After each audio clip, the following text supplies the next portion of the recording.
What up, what up, what up? Can't be second. Tooth. MW28 is first. No is Tooth. What's up, friends? Good to see ya. Smoky, Colorado. We got some wildfires. How was my 4th? It was good. I didn't get to go to any fireworks show because it was raining very heavy, but got to have at least 4 hot dogs, and they were absolutely delicious. How was your guys' 4th? Did you do anything cool? Joel's a channel with your voice and same story. Give me a second, I'll screenshot it. Yeah, if it's one of those like super small channels, I mean, you can report them or whatever, leave comments to let them know, but you know, if there's a channel that's just stealing somebody else's content, they're never going to be able to like fully monetize it or whatever. I don't even know if it's worth my time dealing with them, but thank you for letting me know. Hot dog. Hope you had a great 4th. Hope your Sunday's going well. Yeah, it was good. I was just, had a peanut butter and Nutella sandwich today. That was dry as hell. And not as enjoyable as I remembered it, but it is what it is. And then I saw somebody was selling honey on the side of the road with a little jar where you could put money into it and take a thing of honey. And so I gave them more than what it's worth. Put that in the jar and it took the honey home, and it tastes pretty good. Severe thunderstorms, loss of power in the 4th. Yeah, it was pretty wild. I went to see that movie Obsession for a second time with a friend because they hadn't seen it. And the power went out during the movie, which was kind of crazy. So we just ended up watching it on streaming. But I gotta be honest, I think I was like completely incorrect about my assessment of Obsession on a second viewing. Yeah, I literally got baited into a honey trap. Just put my hand in there to put the money in or get the honey, and a bear trap just snaps my arm in half. Hey, Nick's Tricks.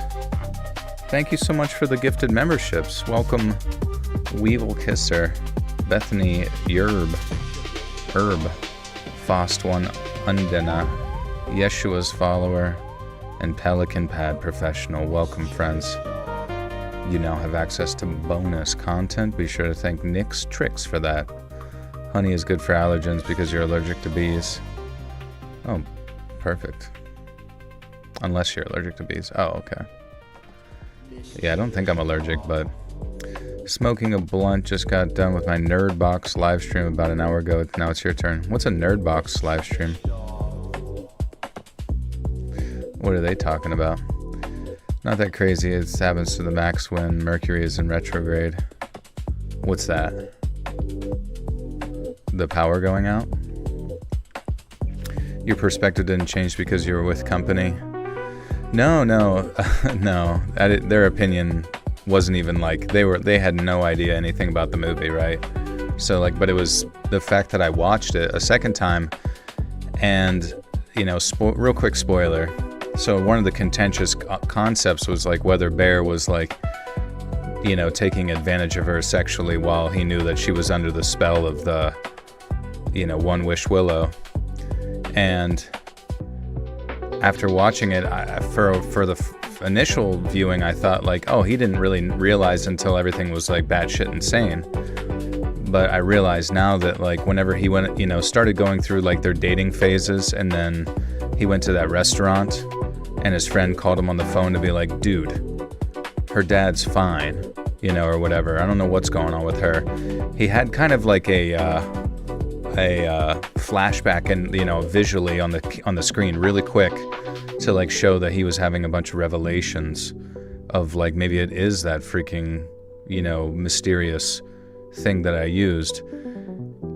And then he goes up to her and he was like kind of just confused, and then asks her like, you know, if her dad really is dead, and she's like, no. And he's like, we're having such a good time. And then he was like, okay, we were, you know. And then she's like, does it matter? And he's like, nope.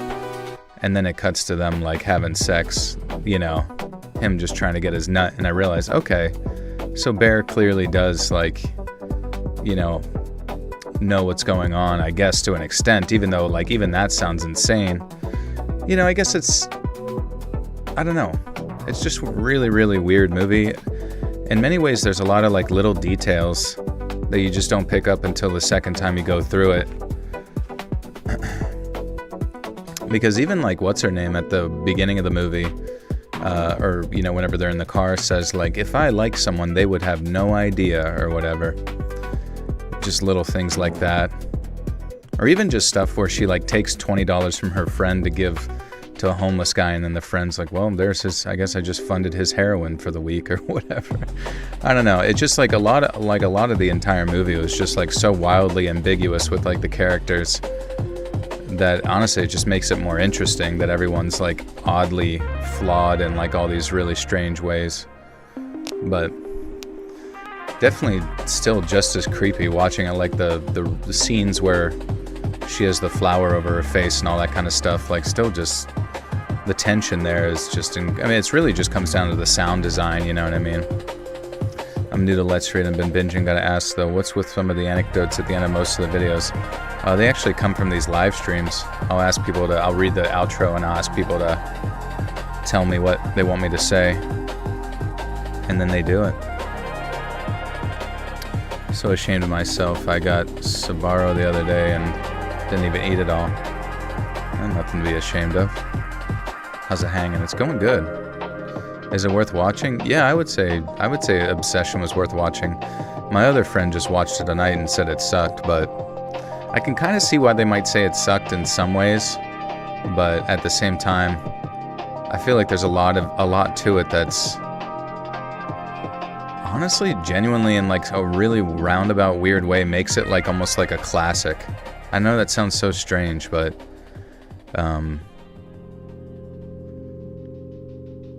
yeah, I don't know. It just feels like a classic movie. I don't know if it's worth watching a third time, but wart. I love your videos. I listen to them while doing everything. I love your videos. Thank you, Tristan. Good to see you. But yeah, guys, how's it going? How was your 4th? What's on the news docket? Anything exciting happening? Let me ask the internet real quick. Love your videos. Watch them while doing everything. Thank you. Just keep the headphones in 24/7. What's up, Holly? Okay.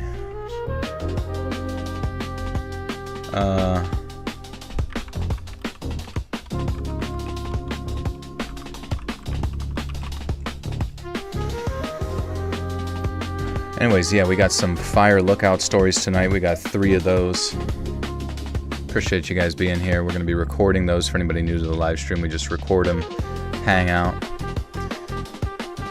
McNasty, thank you for the 10. Freedom, baby. Freedom calls. Alright, so here's the world news right now, right before we get into it. Iran is in a huge political transition. Ayatollah Ali Khamenei's funeral ceremonies are underway after his death in the war. His successor, Mojtaba Khamenei, still has not appeared publicly. U.S.-Iran negotiations over a permanent end to the war with a Strait of Hormuz and Iran's nuclear program appear paused until after the burial. Ukraine is hitting deeper into Russia while the ground war continues. Ukraine struck Russian-occupied Crimea today, and its recently long-range drone campaign has targeted oil and military infrastructure around St. Petersburg. Russia also carried out a major attack on Kiev this past week that killed at least 21 civilians. Southern Europe is getting hammered by wildfires. Portugal, Greece, and Spain all have serious fires. The Portugal blaze near Vozela has burned about 12,000 hectares, roughly 30,000 acres, while Greek authorities are warning people around Thessaloniki about toxic smoke and evacuations. On the fun side, Norway just knocked Brazil out of the World Cup 2-1, then Holland scored twice, Brazil's earliest World Cup exit since 1990, and Neymar says he is done with Brazil's national team after the loss. He's done with their team? What does that even mean? Anyways, I made some sloppy joe. Oh, that's funny. My friend made sloppy joes tonight as well. I had some of those. Hey, long-time listener, first time live. I can't wait. Yeah, thanks. Wait, oh, you must have gotten gifted then. But thanks for being here. We will jump into it, friends.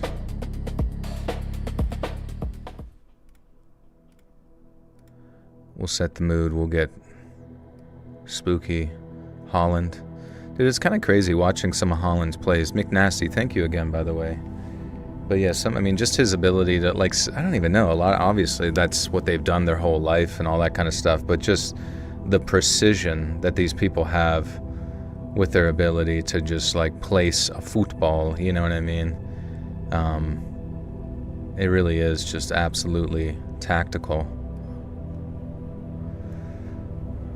Oh, you just subbed. Thank you, G-Ben Ford. Appreciate you, bro. Welcome, welcome. Alright, friends. Let's get into it. The last two videos have absolutely killed it, so I'm stoked about that, guys. Thanks for listening. Hopefully this one will continue that trend. Currently got some interesting paranormal stuff coming up here as well for video. Been digging into the realm of the Skin Walker, trying to find anybody's experiences with that. Tactical? Yeah, tactical. Carol Williamson, thank you for the 5. So glad I made it, making progress on the house. Last squatter is almost gone. I got a roof and prepping the floors, yay. Got a Chiapso puppy. Oh, that's cute. Send him after the squatters. No, that would be bad. Hey guys, I never watched soccer until I watched Holland. Never watched creepy stories until I watched Joel. Hey, it's got to start somewhere, you know? Doesn't matter that you didn't get into it when you were like 4 years old like some people. If you get into it later in life, that's why life is life, right? You got all of it to figure out what your interests are. You might be really good at piano. You might be really good at painting. I remember working in a nursing home, this resident that lived there. She was 83 years old. She was normal, you know what I mean? Like she had all of her wits about her, and she had no idea she was so talented at painting, and she just tried it. And she must have put together some of the most insane shit I've ever seen as far as painting goes. Like, just, I honestly want to say, like, better than the Happy Trees guy. I'm not even joking. Like, the scenes that she constructed were amazing. And, she, you know, you just kind of never really gave it a whirl until later. Joel and soccer match at the same time. England versus Mexico. Let's go. Who we cheering for? North America, UK. Okay, for reference, I'm a 58-year-old woman, but I was 27 during the events I'm about to write about. I hate when people don't make that clear at the start of their story, so I'm leaving this here so everything's easy to picture. Now anyway, I was 27 at the time, and it was the spring of 1994, and my whole life had basically fallen apart. To escape a relationship that turned physically abusive, I had to leave Seattle, and that meant abandoning my waitressing job in the community college that I was attending. I've been living in Seattle for 6 years at that point, and I loved it there. So leaving it behind, along with all the friends and memories I'd made there, was incredibly upsetting, but I knew I had no choice. If I stayed, that guy would have killed me, and that's no exaggeration. I grew up in western Montana, and that's where my mom was still living at the time, so that's where I fled. It was a bittersweet homecoming. Sweet because I hadn't seen Mom in almost a year by that time when I called her, and bitter because I'd returned a failure in my mind. I spent a few days lying in my old bedroom feeling sorry for myself, with Mom bringing me trays of chicken noodle soup like I was some sick kid again.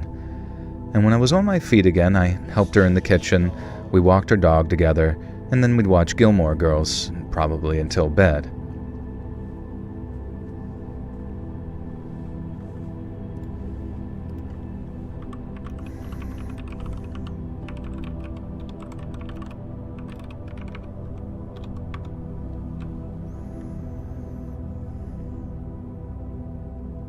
Well, Gilmore Girls didn't exist. I think they meant to say gold. Isn't it the Golden Girls?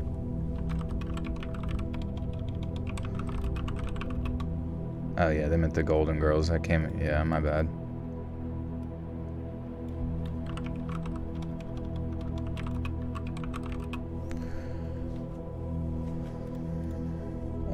got 24K steps yesterday and volunteered a bit. It was so fun. That's a lot of steps, damn. That's like, was that 10 miles? Oh shit, Squishmallow Dragon, thank you for the 5 gifters to It's Gonna Be May, Sergeant Whisker, Lena, L7, and Rachel Lawlin. Welcome, friends. Sorry about that, I read that wrong. I did have seen some Gilmore Girls. It's a pretty good show.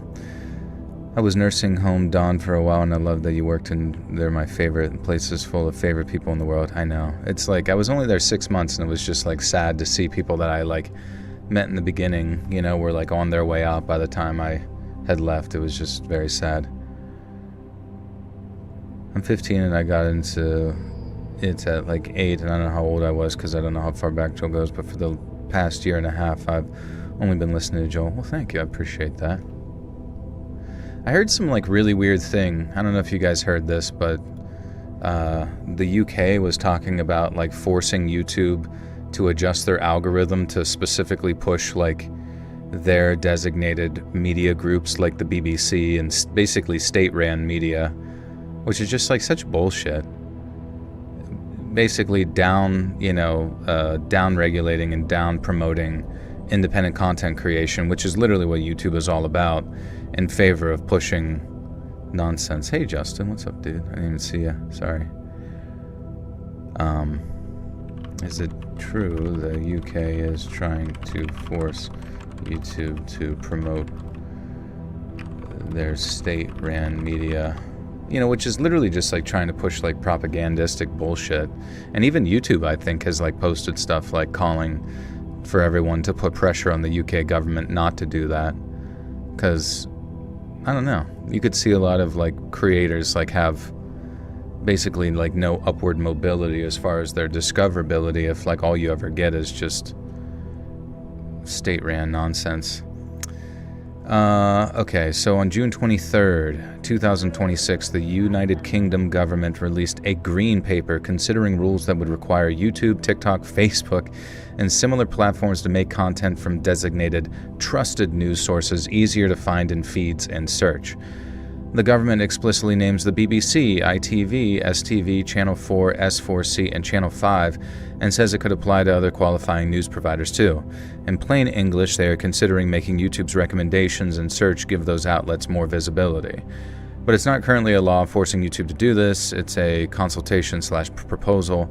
The government says it prefers voluntary deals between platforms and broadcasters first, but may legislate if those agreements do not deliver enough prominence.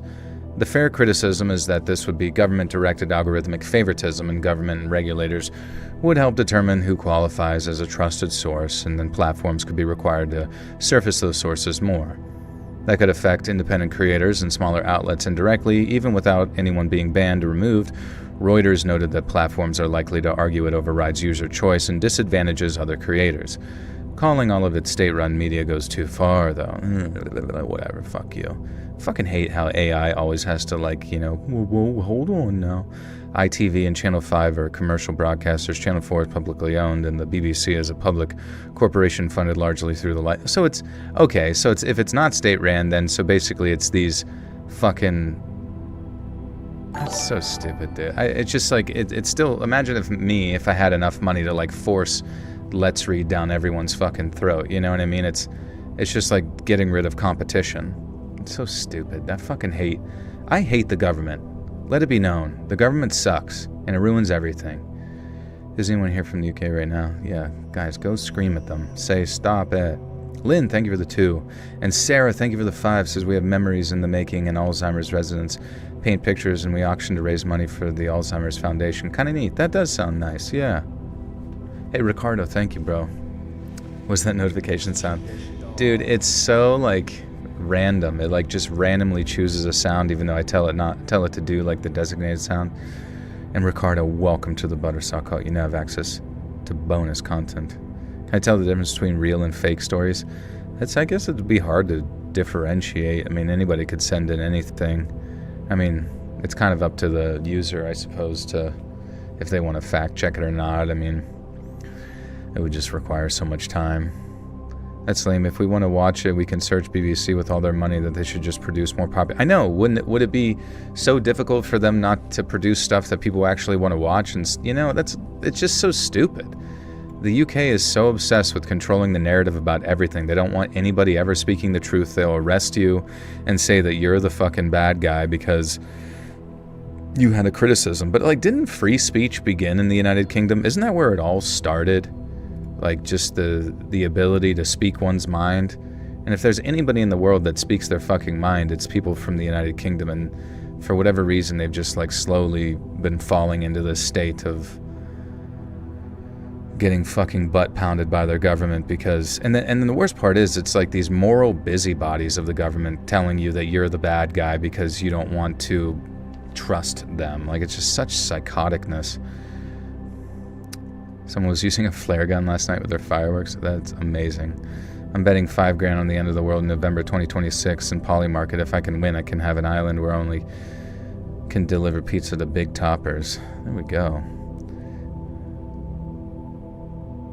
How do you feel about your YouTube basically becoming Instagram? What does that even mean? Like shorts? I don't know. I don't even have an...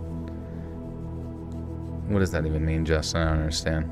Oh, like well, I saw that it can there's you can send each other direct messages in YouTube or something now as your usernames. But I didn't enable that because I just think it's stupid. I mean, I get the idea if you see a good short, you can pass it on to another friend or whatever within the social media space of that. And I think that's smart of YouTube to do that, but I mean, I'm not gonna fucking do that.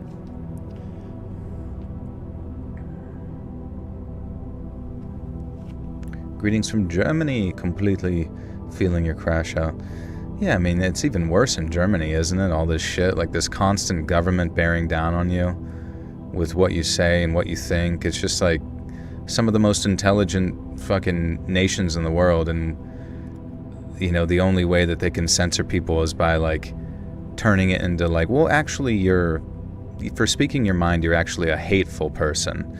And then that's just those kind of nations' fucking Achilles tendon where oh, well, if you said someone's hateful or mean, then of course I better, get in line, or I'm in agreeance with censorship and all that kind of stuff. But it's just, all it is just a linguistic tactic to get you to shut up, or to get people to be tacitly comfortable with the overreach of government. But I mean, when it comes to speech, that's just it. Just say whatever the fuck you want and let the people that literally make all the tax money and run the nation individually and make up those nations decide what is and is not correct, I was in the middle of a Great Dane Dachshund and tiny Chihuahua sandwich on the bed last night. That does sound pretty great. The algorithm itself is pretty damn toxic. We're literally creating our own universe with the content we're choosing to consume. Well, I mean, I don't know. I don't know what you're arguing in favor of there, but yeah, it definitely can take you down a path where it's basically showing you a completely parallel reality to somebody else's. Isn't that just cancel culture? Yeah, but I mean, it's state-funded cancel culture, and I think that's where it all starts, right? Is when the state sits there and influences what social media you can and can't say. The little tiny tyrants that are the moral busybodies that are kind of pushing cancel culture, they themselves don't really have any power. Their only power is to point the spotlight on you so that the ones in power, such as the social media, terms of services, or the government itself, can actually do anything about it. You know what I'm saying? So all they really are just the fucking tattletales who don't actually want to engage with you or have a conversation. They just want to remove you from the equation as fast as possible or mobilize some, mob against you. I mean, in many ways, they're the definition of fucking mentally ill. Joe, can you be president of the planet? Nah, dude, I don't want any... I don't want, when it comes to, running a government, you don't want centralized trust. There's no one that's going to be a good Caesar, ever. The more centralized decisions you have to make within, a government apparatus, the more it's going to fall apart, the more the person at the top is going to go insane. You know what I mean? Centralizing of power to determine solutions to things is just, not and has never worked. Sorry, I'm just going on. Whatever. You get the idea.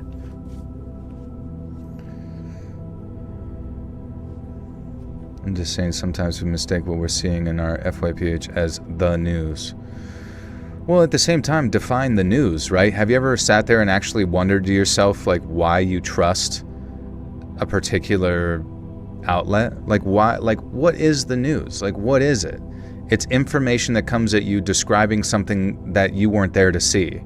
So how do you even know any of it's correct?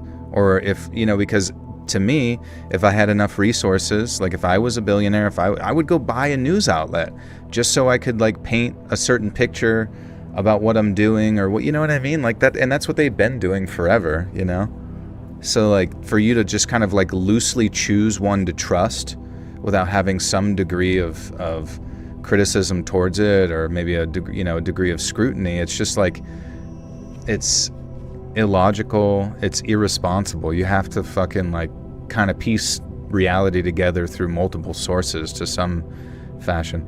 Would it surprise you, Joel, that a lot of the social media platforms hire folks overseas to run the censorship boards at their companies? The First Amendment has been circumvented in multiple ways. I mean, it makes sense, yeah.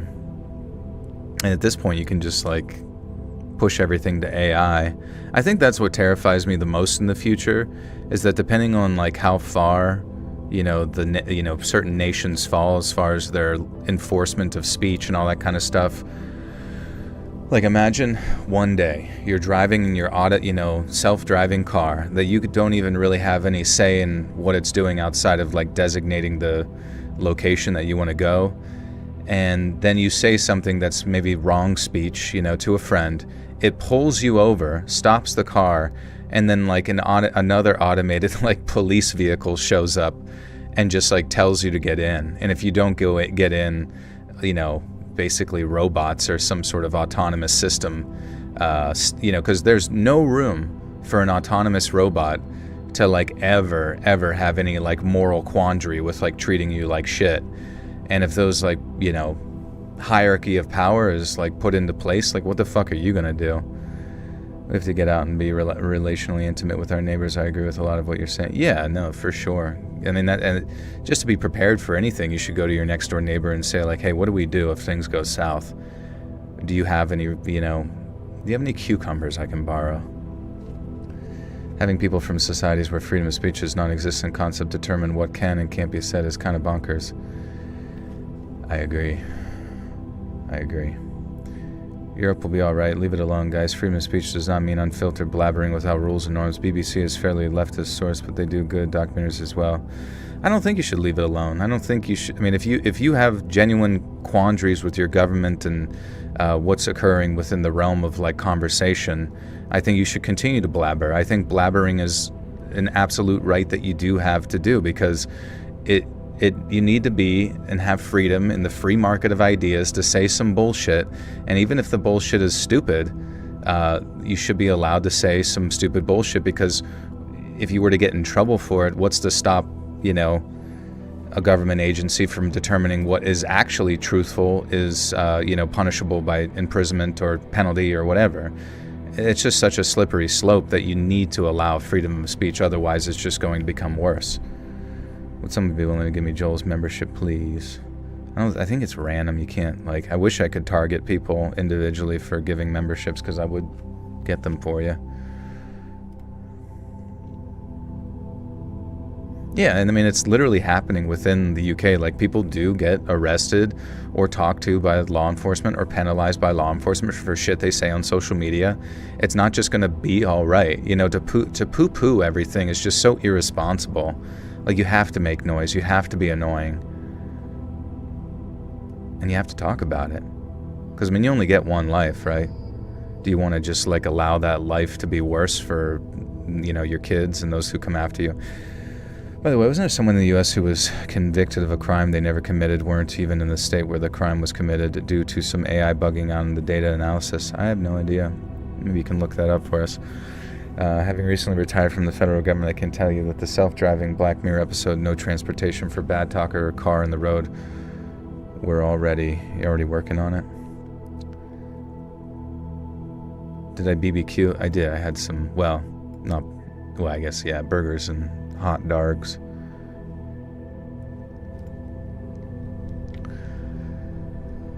When I was on my feet again, I helped her in the kitchen, we walked our dog together, and then we watched the Golden Girls together until bed. It was great to get to hang out with her, but it was the walks through the bitter roots that somehow proved the best medicine. Seattle's a green city, but it's a city nevertheless, so I guess being back in the country did things for my soul that I never even knew that I needed. Now, while I was home, I arranged to meet up with an old high school friend that I hadn't seen in almost a decade. Mom mentioned that she was around, so I gave her a call and we met for some beers one night.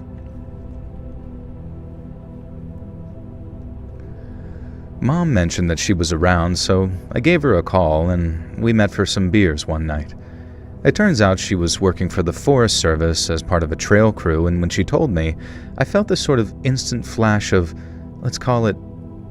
Sorry, I can't fucking... I haven't listened for maybe a year. Off the top of your head, is there a particular memorable story or episode that you recommend to listen to? I guess just, maybe you can catch up with, like, the compilations, the larger ones that are, like, 3 hours, and then if you listen through those, you can kind of burn through them quick. They're, like, the best produced, I guess you could say, as far as quality.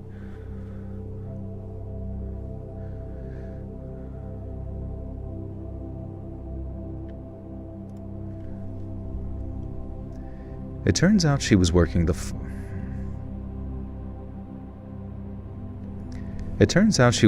for the Forest Service as part of a trail crew, and when she told me, I felt this instant flash of, well, let's call it friendly envy. Listening to her talk about working the trails had me hanging on to her every word, and at the time, I remember thinking it sounded like the coolest job ever.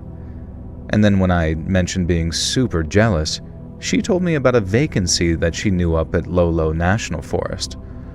Now, long story short, the Forest Service was having trouble keeping this one fire lookout staff for the summer, and this was in part due to the fact that it was so isolated. There were 2 ways to get to the log cabin and watchtower that comprised the lookout. It was helicopter or pack mule. And I guess the reality of living up there in seclusion for an extended period gave people a bad case of the willies, because while trying to get its staff that year, the Park Service had 3 different people cancel on them. I mean, I get it.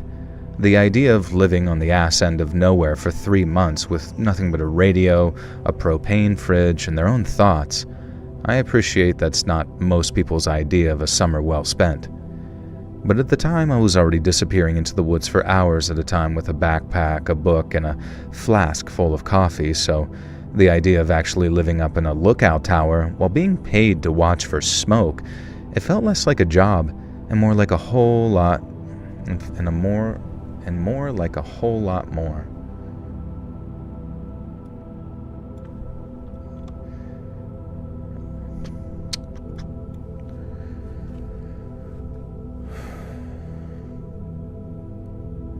You really helped me not go crazy overnight, so thank you for that. You're welcome.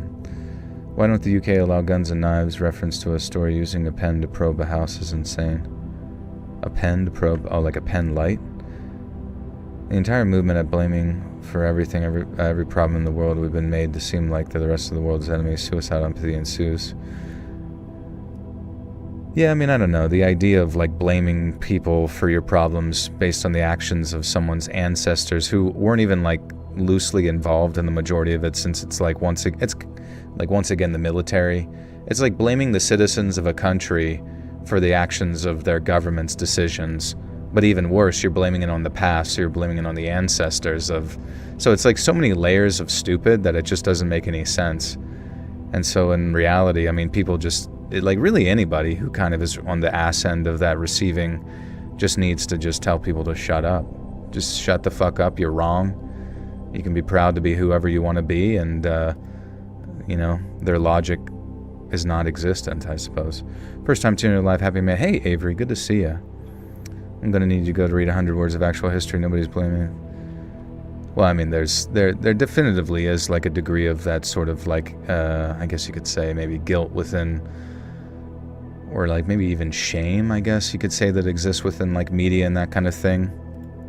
Especially within, like, social media and, like, the area. And I mean, but at the same time, I guess you also have to realize that the majority of, like, Twitter and media and stuff isn't necessarily real life. I mean, maybe if you go on like college campuses where like certain narratives and messages are kind of like amplified and particularly one-sided, but the majority, I would honestly say the majority of most people you come across are like usually pretty fucking normal, you know what I mean?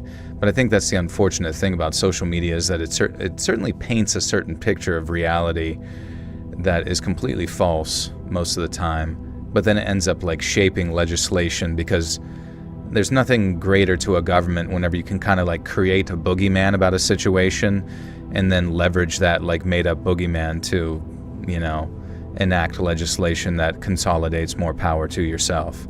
And that can come in all sorts of forms, whether it's like false flag attacks or just like ambiguous ideas of like mean words online. You know, it's just like everything sort of always is like some open-ended threat.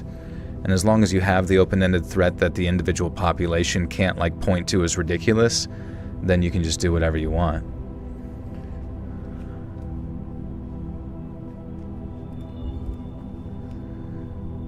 So the idea of actually living up in a lookout tower while being paid to watch for smoke felt less like a job and a whole lot more of that medicine that I mentioned earlier. My high school friends said the fact that I was kind of underqualified wouldn't matter, and the fact that I've been studying forestry in community college would count towards experience, and if I could guarantee I wouldn't back out, she'd put in a good word for me. I told her there was nothing in the world I'd rather do, and that I'd be willing to sign up for the full 3-month stint too, especially if it meant walking away with a pile of cash that I could use to get myself back on my feet.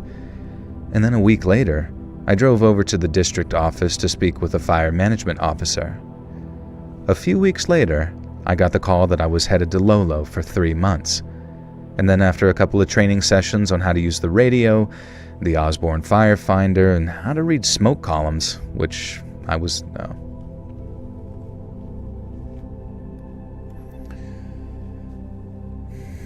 going to comment on the whole UK knife law situation, but you can look up the recent stabbing incident and get the 411.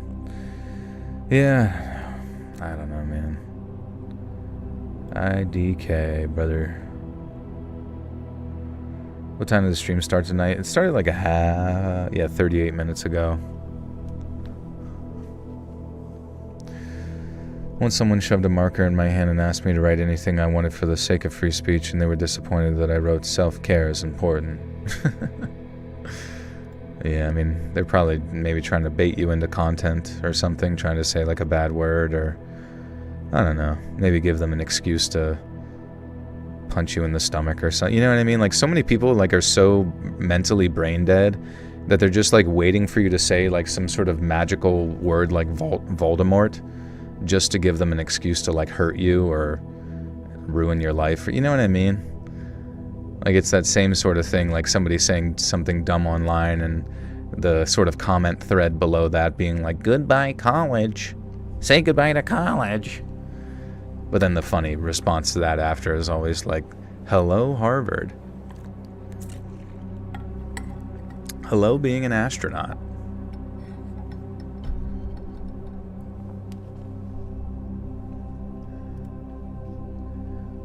Then after a couple of training sessions on how to use a radio, the Osborne Firefinder, and how to read smoke columns, I was good to go. Now the hard part was the helicopter flight up to the mountain in June, and I still remember the way my stomach dropped after we strapped in and took off. It was my first ever helicopter flight, and the one out there was my last, so it was both equally terrifying. But I'll never forget the feeling I got when I spotted the tower and cabin perched on top of that mountaintop. It wasn't much, but to me, it looked like my kingdom for the next 3 months. The pay wasn't anything to write home about, but back then it was $8 an hour plus overtime when fires got going. But I didn't have much in the way of expenses, and honestly I would have happily paid them for the privilege of being up there and getting away from my old life. Now I was expected to wake up before dawn, scan the horizon with the binoculars while the coffee was percolating, and then get ready for another day of, well, really nothing. Aside from calling in the weather every hour, I could do whatever I really wanted. And so there'd be these long afternoons where all I really would do was read, write in my journal, and watch the clouds as they passed through what was otherwise a clear blue sky. Now, some days it was boring enough to drive a person absolutely nuts, and I could see why somebody needed a certain level of... Am I wearing a banana hammock? That's my streaming outfit, yeah. They call him Chatterbones Joel. He wasn't bullied, though. In fact, it made him super cool with our peers. Super cool with our penises. I wanted to be an astronaut as a kid. Come on, Elon, bring us to Mars. I mean, to be an astronaut, don't you have to be like the 1% of the 1% of the 1% or something like that? It's like you have to be a genius, and then you have to be like a genius level engineer, and then a genius level like Navy SEAL, and then a genius, you know what I mean? Like so many levels of just like next level. I don't know. I don't know what the fuck I'm saying, but space is fake. Maybe, but it's so weird though. Like, how do you convince all the astronauts? Like, I don't know. People who say space is fake, like, I really wouldn't be surprised if, like, all of a sudden I was taken above the clouds and, like, I'm like, what the fuck? Is that an ice wall over there? Is that an ice wall over there? What the fuck is that? And Earth is just like one big bowl or something stupid as shit. You know what I mean? Like almost like an eyeball with like a lens or whatever. I'm not saying it is. I'm not saying it is, folks. I'm not saying it. But, like, at the same time, on the opposing end, like, how the fuck would you even fake all that shit? You know what I mean? You would need so many people, even, like, independent astronomers who, like, take you know, I just watched, like, an independent astronomer have all this cool equipment and get, like, a, you know, an interesting picture of, like, Saturn, which was awesome. All this kind of stuff. What about a genius level sloppy Joe maker? I mean, I think you need that before you can even get into Navy SEAL school. They need to taste your sloppy Joe recipe. Not too sweet, not too sour.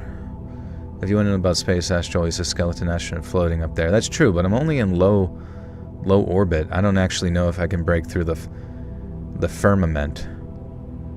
The spermament.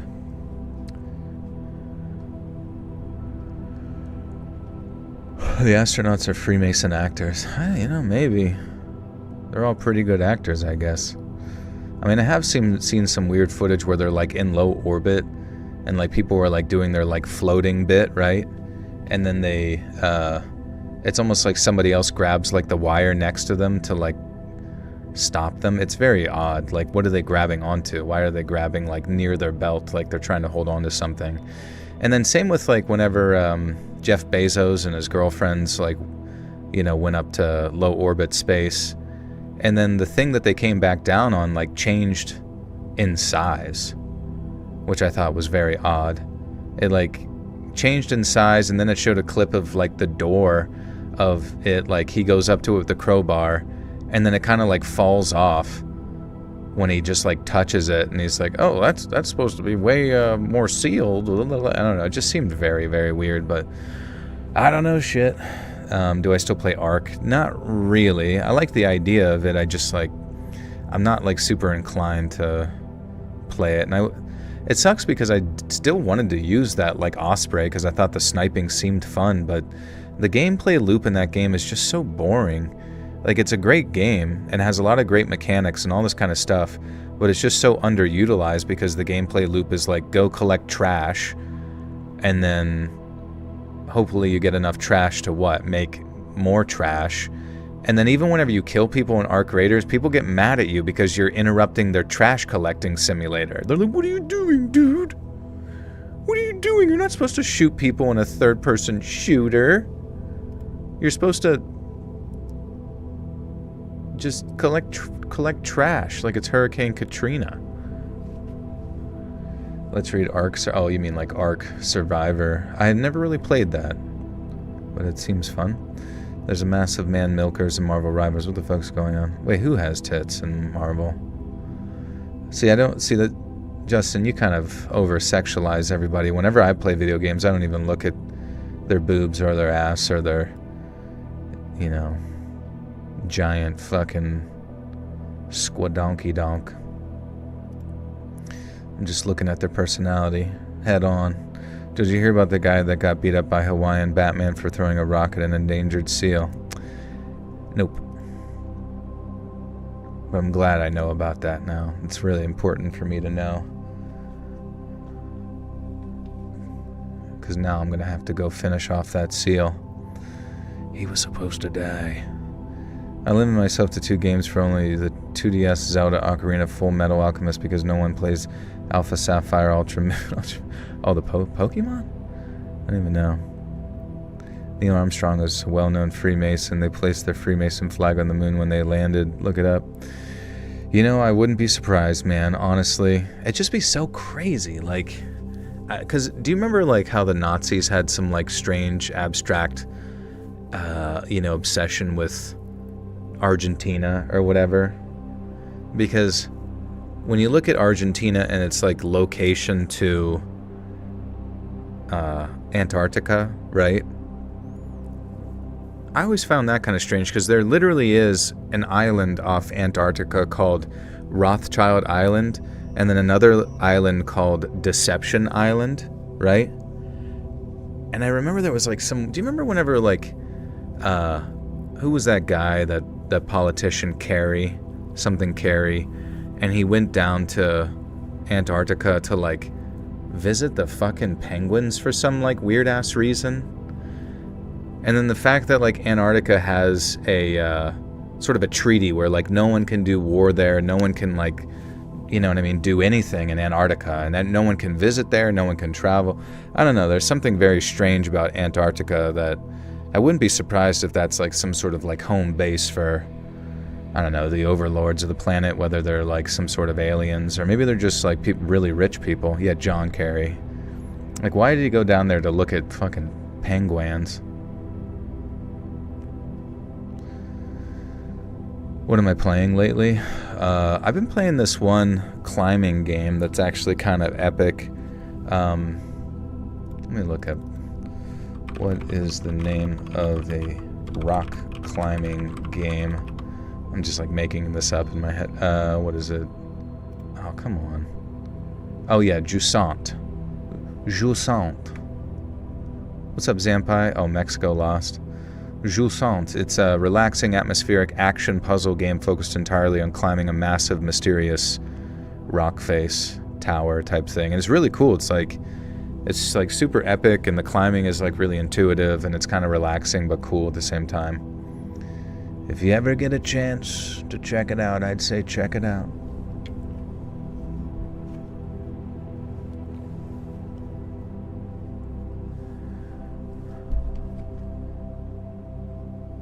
Penguins can't even fly, isn't that suspicious? I mean, it is a bit weird. Like, why are they black and white? Why do people dress up like penguins whenever they put on like tuxedos and shit? And why do penguins collect little shiny rocks? These are good questions to ask. I don't know. I mean, if you wanted to like collect all the world's wealth or something, I mean, it would make some sense to like hide in Antarctica or whatever. Maybe, dude, wouldn't it be sick? You go to Antarctica and there's just like these fucking sick ass futuristic cities that they just like have, and you go there and everybody else is a fucking idiot. Like, would it be so... Okay, guys, just ask yourself this, just hypothetically. I know it's like actually impossible to even comprehend sometimes, and honestly genuinely stupid to really let it take over your mind that much, and I'm not saying to, but wouldn't it make some sense that if like Elon Musk became a quote-unquote trillionaire, wouldn't it make sense, hypothetically, 6,000 years ago-ish, there were some degree of individuals who had, through war and conquest and deception and espionage and all the bullshit, has figured out how to acquire that level of like resources and power that long ago. And since then, they've just been leveraging said resources and power to like a continuation of the consolidation of more and more resources and power, to the extent that the individuals that we see with resources and power, such as Elon Musk, are actually just front people, you know, sort of avatars who operate on behest of these individuals that are truly in tremendous amounts of power. I mean, we did see with Epstein and his, he was a billionaire, right? But he literally said that he represented individuals above himself, right? So wouldn't it, that, like, if you had that many years as a human population, it'd be kind of embarrassing if it just happened now that we had what's the equivalent of a trillionaire, right? So I don't know. Maybe, like, wouldn't it be also interesting to think, like, maybe all the different world leaders could or may not be controlled by that same sort of puppeteering in some sort of direct or indirect way? I don't know. I mean, like, if I was in that position of power for that period of time, for that long, I would literally, like, create children. I would literally make kids, and from the point they were young, I would, through whatever devious mind control ways, get them into those positions, you know what I mean, to basically represent me for, like, a long haul. That's what I would do, because I'm thinking like an evil person, like Dr. Robotnik or something like that. Have you ever played Barony yet? I haven't. What's that about?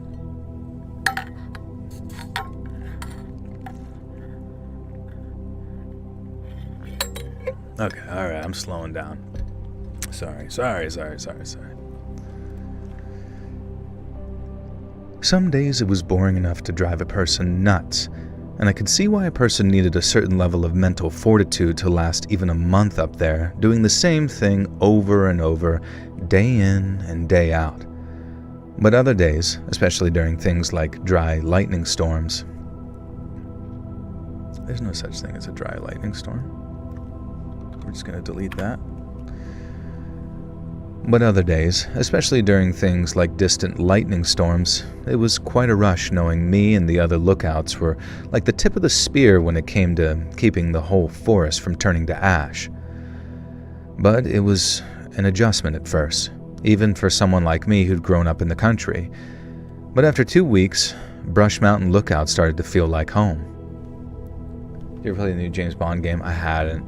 I do feel bad because I heard that that IO Interactive had, like, lost funding because the James Bond video game didn't do super well, but it looks really good, honestly, Of course, they're all puppets. You gotta be in it to believe Elon is really in control of those damn companies. They're all government front businesses. Well, that's what I'm saying, bro. Like, we know that Elon came from a family in South Africa that ran emerald mines, right? What if there was a certain other family that may or may not have funneled money or laundered money through said emerald mine, and then they, chose Elon from a young age to go over to America and represent certain things? And how coincidental is it that Elon doesn't do well in any of the schools, but then ends up at Stanford, which has some very abstract connections all the time to, like, DARPA, Department of Advanced Research Projects, and he's only there for like 2 weeks. 2 weeks. And then he drops out and somehow is just, like, lands himself a position within, like, the PayPal mafia, right? With Peter Thiel and the other nerds. And then it just so happens that he's able to leverage his power from the PayPal mafia into, like, things like, SpaceX and Tesla and all, all this kind of stuff. And it's like, and he just gets, like, these easy, quick government contracts, you know what I mean? Like, no problem, no questions asked, all this kind of stuff. And all the projects that he's representing just so happen to be, like, DARPA related projects as well, you know what I mean? Autonomous driving cars, various satellite technology and GPS, fucking all sorts of, like, crazy shit came out of DARPA. Even the mRNA vaccines came out of there. It's just like there's all this, like, weird shit that just, like, doesn't fucking add up, you know what I mean? And to me, I don't know. I wouldn't be surprised if, for whatever reason, Elon Musk is not, like, not just one of those, like, sort of chosen children from a young age who've had their, personalities completely shattered through, like, trauma or whatever it is, and now basically they get to just be, like, reprogrammed to say and do whatever they need them to do and say or whatever, you know what I mean? But they basically just get to be chosen by Satan from a young age to be the front man. And it's probably fun for them. They get to seem like they're this smart world trillionaire, but in reality they're just kind of like, a shield, a shield before you actually get to those who genuinely know what's occurring. Yeah, well, that's right, exactly. Facebook is also a DARPA invention. It was called LifeLog. Like look it up, prior to the creation of Facebook, the literal week, or I believe the day that LifeLog was shut down, which was a DARPA project to convince everyone to, download and give your whole life information over to the government. The day that LifeLog was shut down, it turns into Facebook the day after. And then here comes, Mark Zuckerberg. They put out some movie to pretend like he's got some like interesting and ambiguous like come up story, you know what I mean? Underdog bullshit, so you trust it. And it's just like, you really do, dude, you wonder. You genuinely have to sit there and wonder if these people are just like, are they cyborgs? Are they fucking traumatized children? What the fuck are these people? And I'm sure, and to some degree, it's like so beyond our pay grade that we never will understand. Which is but it's fun to think about, you know what I mean? This is all for entertainment purposes, obviously. Watching the streams, like watching TV, but the commercials are the fun part. Yeah. Joel make me realize I'm not paranoid enough, and you do need to be more paranoid, Justin, or you need to go to Japan. I think honestly, I genuinely think the only people that can save planet Earth, and this is going to sound a little ridiculous, I think it's the Japanese. I think the Japanese are the only ones that are separate enough from this system with enough honor to and the intelligence to fight back against a consolidated big devil. They're going to have to make a fucking mechanized suit, probably the size of Godzilla, or make their own Godzilla. And yeah, their backstory's a little strange, when there's like a big budget film that they need to push down your throat. Hence why I just find it so strange that Steven Spielberg and all of his, stuff, he's had some fantastic movies, but it's the Pentagon's coming out with some nonsense about aliens in this sort of drip feed way that seems like it's being, leaked or whatever, but not really. And then what's his name? Steven Spielberg releases a movie pertaining to the disclosure of alien information and technology to the people, but it's also the really important part. The really, really important part, guys, is that you question your faith. And it's of course it is. Of course it is. It's always, I don't know. It's just weird. Japan is the plan, exactly. I genuinely think Godzilla might save the world. I think that's the only way we can fight back against this, is we have to... He's buried deep in Mount Fuji. We need to set off some sort of large, bomb of sorts within the base of Mount Fuji and release the beast. No, that's a good point too, stranger, is that I think the Japanese could probably invent some type of time travel machine with the use of anti-gravity and all of that kind of interesting plasma technology that they sort of mesh together. You know what I mean? All the shit that the scientists that are going missing have been studying. I think the Japanese are on top of that right now, and they're probably traveling through time, making little edits here and there to basically save us from video games sucking forever. My mom got hired for the job she's been after. Can I get a hell yeah, Timmy two-turn? It's amazing. What do I think of Hiroshima and Nagasaki? Very sad. Devastating events. Very sad. Really sad. A lot of... It's terrifying. Yeah, I don't even know. I mean, I know some people within the conspiracy world think nukes don't exist or whatever. I don't exactly know why that is, per se. I mean, I could see it's within the realm of game theory, right? Game theory is if everybody just thinks there's a button that can end the world, and they've been so compartmentalized out of the idea of whether or not the technology exists, then the concept of mutual destruction would certainly mitigate a lot of said ongoing war with one another. But I don't know if I don't know if I'm that down the rabbit hole. Hiroshima and Nagasaki was for Godzilla. Oh, well, they fucking missed. Japan is so amazing because they have kick-ass trains and robo-poopers, but they had fax machines on a 90s crap at the same time. I know, it kind of seems like if you went to like a perfect world in 1990. Minus the fact that everybody there has to work like 160 hours a week with no pay, and basically like one test coming out of high school determines, or maybe even college, I forget what it is, determines the entire success rate of your whole future, which is really sad. Honestly, if the Japanese could, I don't know, maybe their work culture, like working themselves to the bone to accomplish certain things, if they could just like direct that workaholic mentality in a really like worldwide shifting perspective, maybe, who knows, maybe everything would change. The theory is Hiroshima and Nagasaki got firebombed, not nuked. So what do you think? What would they think that the nuke bomb, like video footage, would be? It's just like fake or something? Was it AI?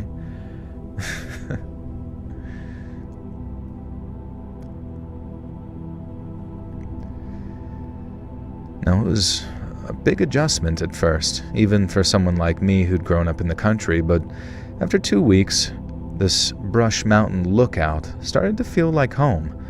And I say home, but I was obviously still missing a bunch of conveniences and amenities. But being up there was every part as good as... What the hell am I reading? But being up there was every part as good for me as I figured it would, and rather than boredom, all I felt was peace. At least until one morning when I stepped out of the cabin to find a dead rabbit lying on the ground. Now, it wasn't lying between the cabin and the lookout tower. It wasn't even a few feet away. It was right there outside the door, like it had been placed there deliberately. Now, I went straight to the tower, completed my morning check-in on the radio, then immediately mentioned the rabbit to a forest ranger that I called Hank, but whose real name will remain omitted for reasons that'll become obvious. Lolo's got a lot of predators roaming around. There's black and even grizzly bears, timber wolves that hunt in packs, and mountain lions that hunt alone. Now, they also got things like wolverines, lynx, and bobcats in the higher I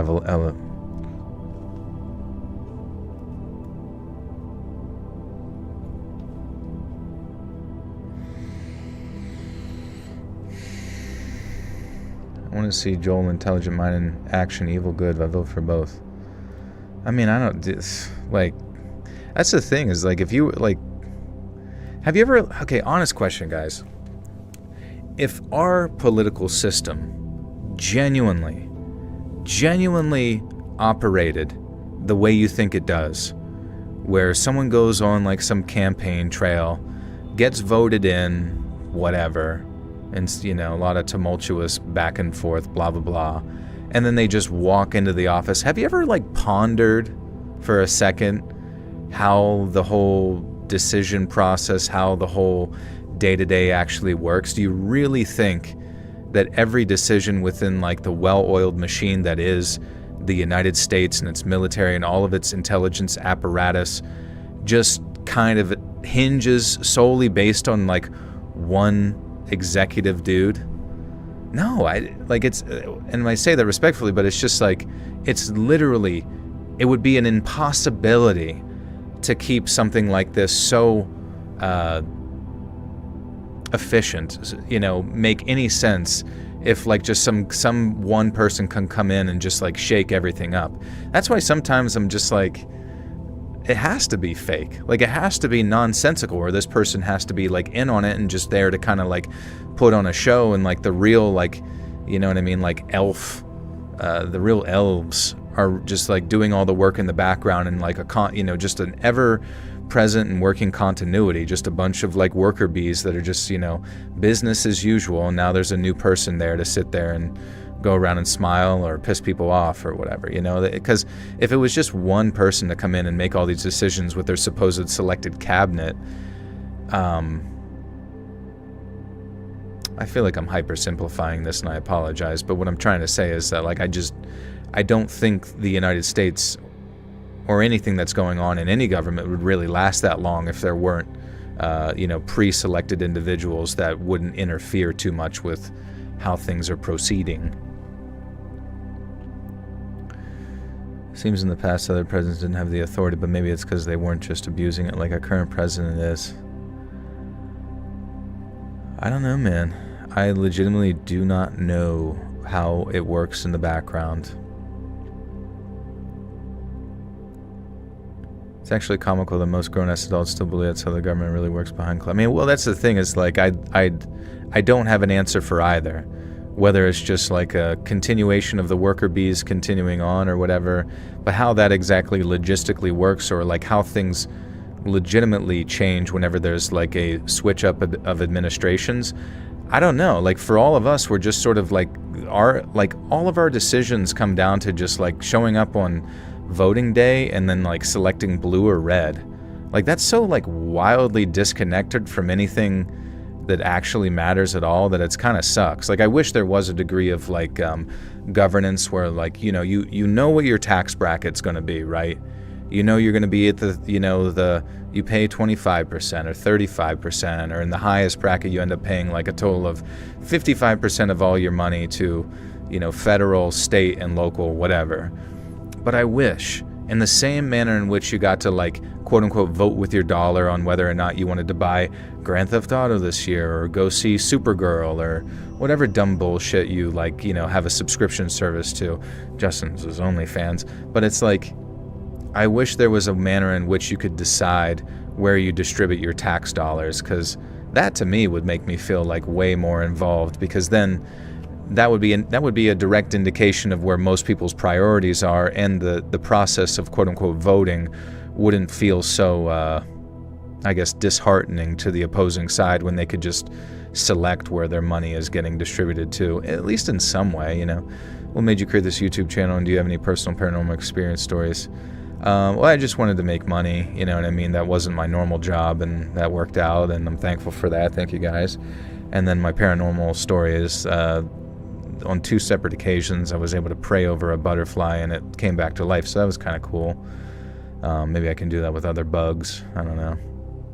The powers behind the scenes are not electable power for decades. They choose their puppets that control, or they choose them at least, or try to choose them. Yeah, I mean, I feel like they would get much more efficient over time, realizing that they can't have any variable of any of them going rogue or going crazy. And really the only thing I could see in which like somebody almost like is able to weasel their way into a position is if they had some degree of time machine and they were able to like anticipate every possible variable, almost like an AI, and then you send them backwards in time to be in the right position to affect the timeline in some way that like puts them in a spot where they can actually defeat said, I don't know, infiltrated aspect of the government. But that would be obviously very wishful thinking. Is the dark web really scary place or just hyped up? I don't really know. I'm not really sure. Never been on it before. Except when I'm posting my sick-ass Red Room videos. Log in now and check out my newest Red Room videos over on Dark Web Patreon. You brought a dragonfly back to life? That's dope. They're supposed to be transparent with that, but they aren't. We just blindly trust that they put the money where they say they do. Right, yeah, I mean, when you look at the you said stuff and the fact that like the majority of the money is just kind of being like allocated to just like the most random shit, random like black site projects as well. I mean, you genuinely have no fucking clue where your tax dollars are going or the money that they just like print.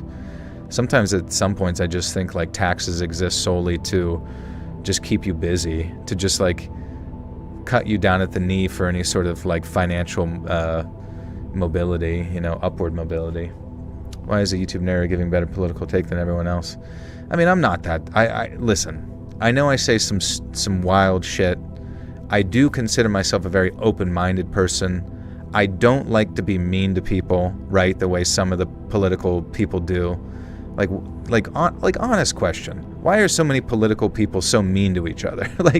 It should be at this point that we realize that other humans have different brains than us with different folds and different, neural activity and different experiences growing up and coming from all sorts of different perspectives that we have to sort of anticipate that they're going to have a different outlook on reality.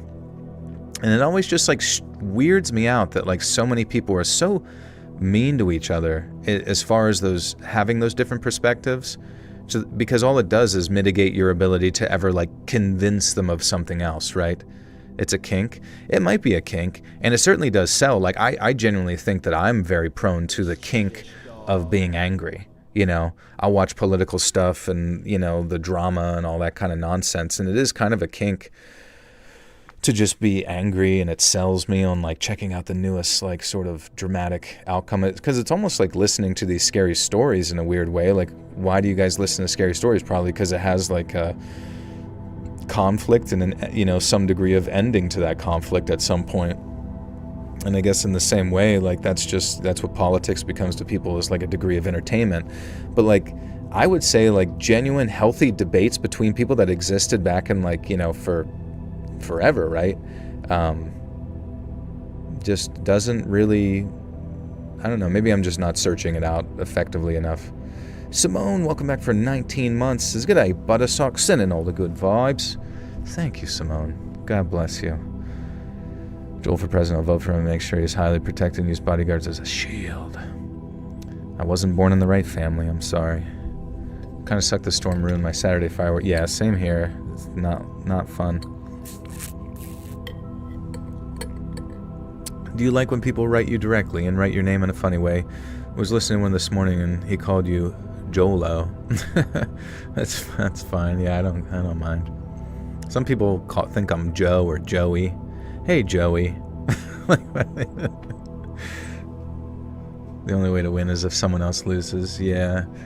And it sucks because it just like it puts people in a position where if they're constantly attacked, even if they're like a pretty level-headed person, eventually they're going to respond, with such a unmitigating force that like it's just going to create such a perpetual conflict that it just never ends. Hey, Norman, what's up, bro? Thank you. Have a good swole sesh there. Stay safe.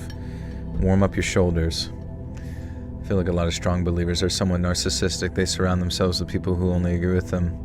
Yeah, and I guess that's kind of how it goes within the political spaces. Like when I sit there and I look at most of the majority of, well, there's probably so many, right? There's so many like political pundits and talking points that, you can't name them all, but I mean, so many of the ones that I see, they're just like so specifically biased to themselves and their perspectives. And then if somebody disagrees with them, they just like mobilize their audience to go harass them. And I think that's really sickening, honestly. But I mean, but think about this. The fucking, BBC and the UK government and all the, various other news outlets that they seem to support are so narcissistically up their own ass that they themselves feel that they need to pressure the YouTube platform itself into like giving them favoritism. Like everything, it's so annoying. Like everything is always when it comes to politics about centralizing control to you. It's all narcissistic. It's all fucked up. Even if you like, it's almost like you can't even come at it from like an altruistic standpoint anymore. Like it's like everyone needs to have complete and just nonstop control over a situation. And the only way to do it, it seems like a lot of people use the tactic of shame. They have to shame you. They have to paint you out to be the worst possible Hitler guy ever, right? They have to paint you out to be the monster. They have to paint you out to dehumanize you. Like it's such an effective and ongoing linguistic thing that it's honestly sickening in so many ways, because they sit there and basically project the thing that they say you're going to be by having a different opinion, when they themselves are that thing. They are the authoritarian power trying to lord that over you, and it's so fucking annoying. I won't pick any political fights unless the other person is blatantly wrong, but I really don't get along with most modern Dems. I used to be Dem, but the goalpost shifted in the past 20 years. Yeah, I mean, everybody has their qualms with people, but it's just, it's just good to talk it out and, try not to allow your emotions to get the best of you. Is Pradeep a yes man? Not all the time. But he is a good boy. They also got things like wolverines, lynx, and bobcats in the high elevation forests where I was, along with the smaller predators like coyotes, foxes, and various birds of prey. Now my point is, just about any of these animals might have been walking through the lookout when they stopped at my door, smelled a human, and then fled knowing that they'd be faster if they just dropped their late-night snack. And that's what Hank said anyway, and I didn't need to be an expert for the explanation to make sense to me. And so instead of freaking out and getting all paranoid, I just tossed that rabbit into the brush and hoped that its owner might return later. And exactly 10 days go by, and I know that because I have this all down in my journal, when another dead rabbit appears outside my cabin. Now, when I mentioned it to Hank on the radio, he sounded kind of surprised, and while he made a joke about how I'd been adopted by a mountain lion, he promised to hitch a ride on the next supply run so he could personally take a look around. Now, I can't lie. I kind of like the idea that some mountain lion, in its confusion as to why I was out there, all alone in the middle of nowhere, had decided to try and feed me, like some house cat. But unfortunately, that's not at all what was happening, as Ranger Hank discovered when he came to visit.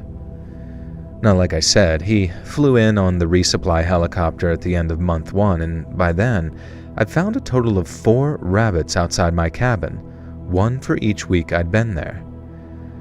We unloaded the helicopter, which was mostly cases of water, which were heavy as heck, and then once we were done, Hank told the pilot to take 5 while we took a walk around the area. Now, he was looking for animal tracks, and he found plenty, including those of a mountain lion. But after looping around, and as we're walking back to the lookout via the north side, he stops dead in his tracks while looking down at the ground.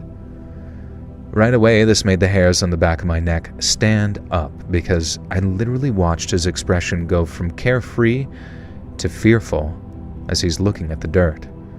And even though the possibility flashed through my mind, hearing him say it was just devastating. Because after kneeling and tracing a finger around the edge of a track I could barely see, he told me it was human. I guess half the reason I couldn't see it at first was because I was looking at a boot print, but after he carefully pointed out where it was and I joined him in kneeling, I started to see it too. It was a footprint, not a boot print, as in it had been caused by someone walking barefoot, not by someone walking in footwear, which, for obvious reasons, made it even more disconcerting. Hank felt it too, at least once I'd confirmed that it wasn't me that had been walking barefoot among the trees. And it was then that talk turned to firearms, or more specifically, how I didn't have one. Now, I had a big can of bear spray with me, and I've been told a firearm wasn't essential since the grizzlies don't start turning really aggressive until fall or very late in the summer at the earliest, at which point I'd be gone. And while bear mace would sure work fine if I hit a person with it, I knew that wasn't enough, and so did Hank, especially not when it came to someone who walked barefoot in the woods and left dead rabbits outside the cabins of lone women. The cabins of lone women. I don't know why that sounded weird. It sounded so weird. Thank you for doing this the old-fashioned way.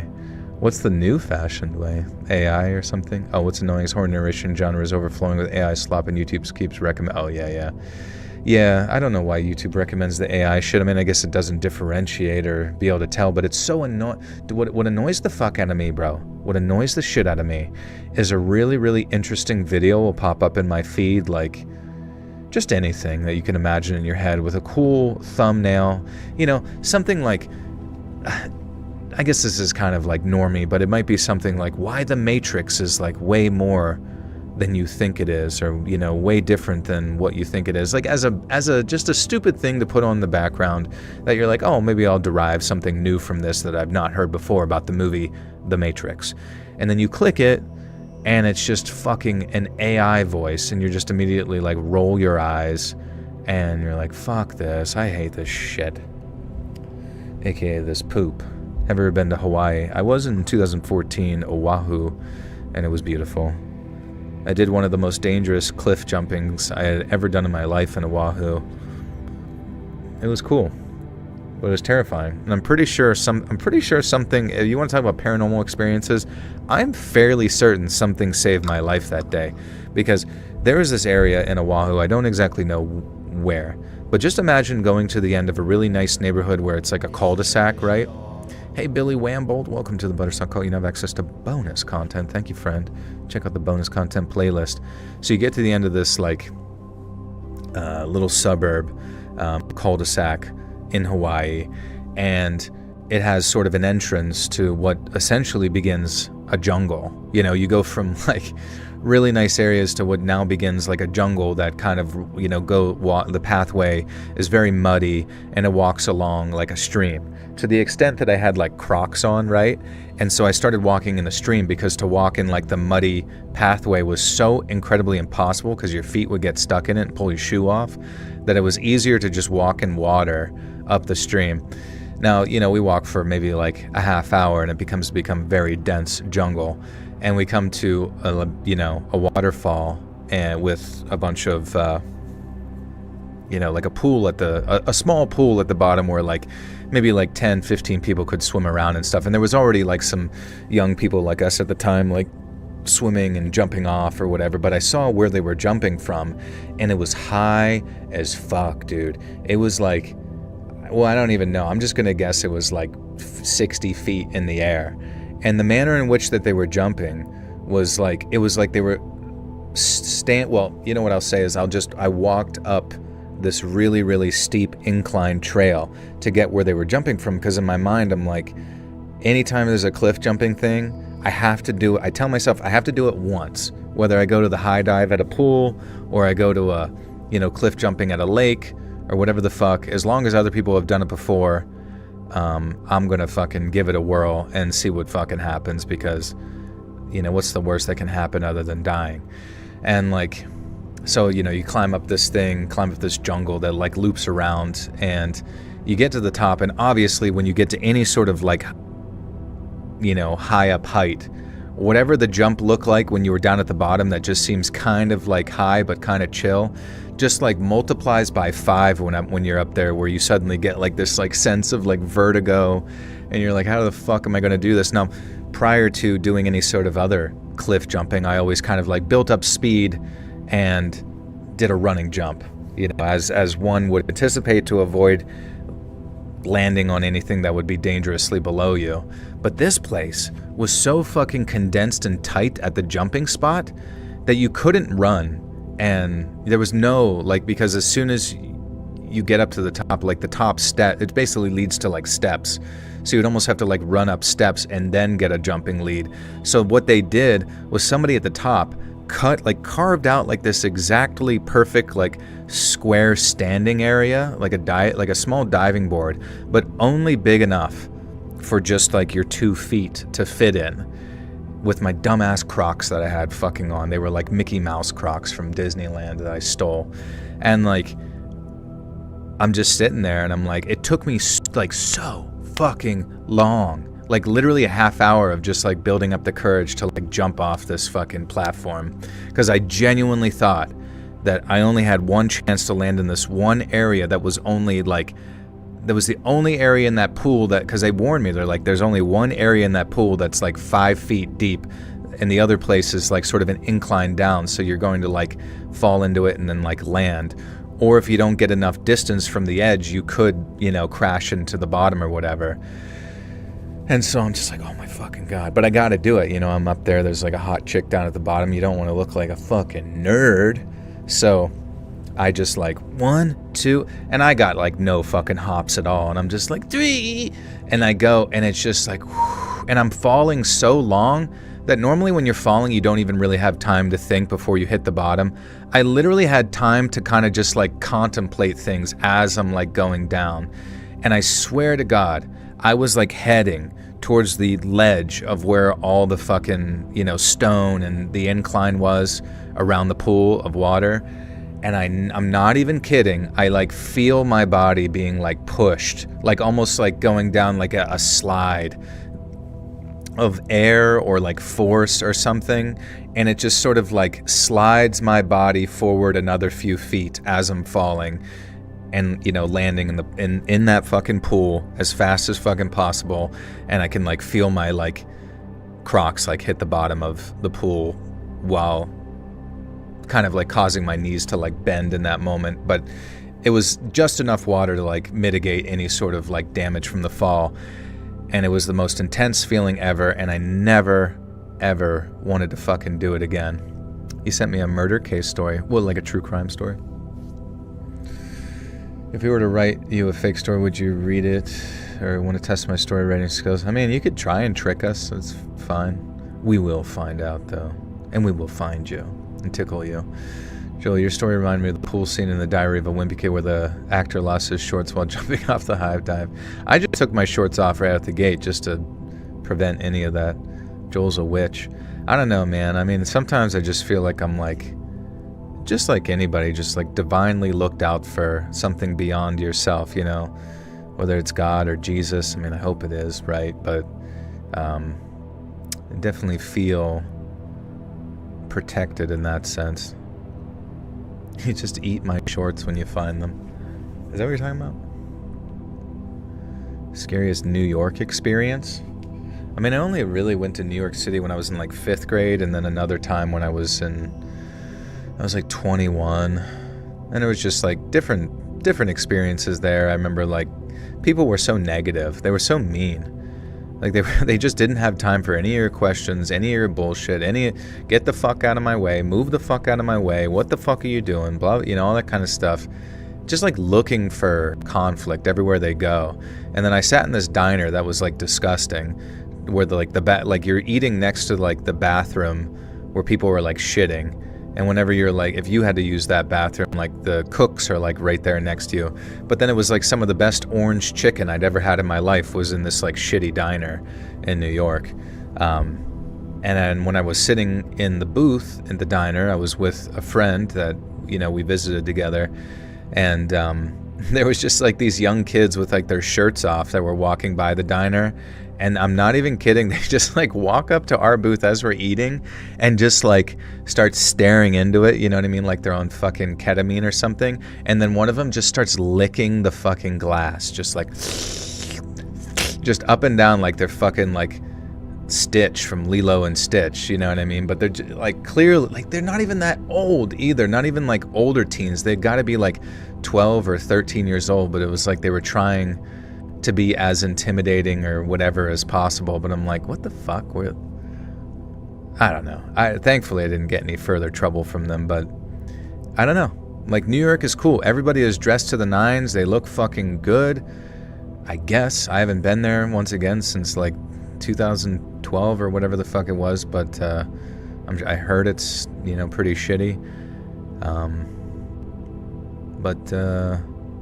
Yeah, a lot of negativity, a lot of like, and it's weird because like you kind of understand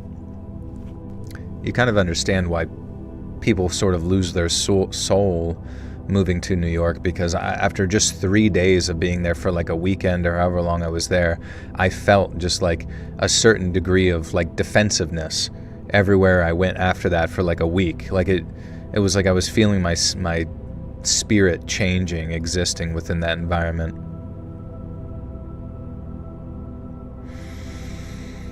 You don't think you ever licked glass? You should try it. It's very scary. Hey, I'm walking here. England just won. It's coming home. Let's freaking go, baby. England. Oi, England. Oi, England. 2 world wars and a big old queen. 2 world wars and a big old queen. 2 world wars and we'll make her scream. England. England. I heard your voice acting options sample. You sound some range, blah, blah, impressive. Thank you, I appreciate that. I do have some good range. I'd love to use it one day. It'd be fun. Especially not when it came to someone who walked barefoot in the woods and left dead rabbits outside the cabins of lone women. And this is where I tell you why Hank is called Hank here and not his real name. Because what he did next was a massive breach of protocol and could have quite easily got him severely reprimanded or even fired. But after asking if I knew how to use one, and possibly against his better judgment, He gave me his firearm. I burped. Fuck. I got a really bad allergic reaction to something. Just got home from urgent care. The doctor told me to put butt paste on my face. Huh. Wonder what the reaction was. It's unfortunately not coming home. Guys, I found a little piece of heaven getting yelled at by a tomboy Overwatch player who also enables me to stream. What does that mean? Also, anybody here who plays Overwatch will be beaten within an inch of their life. We must make sure that that game never sees the light of day. Joel, who should I root for tomorrow? Should I root for Cristiano Ronaldo or my home country? Your home country, for sure.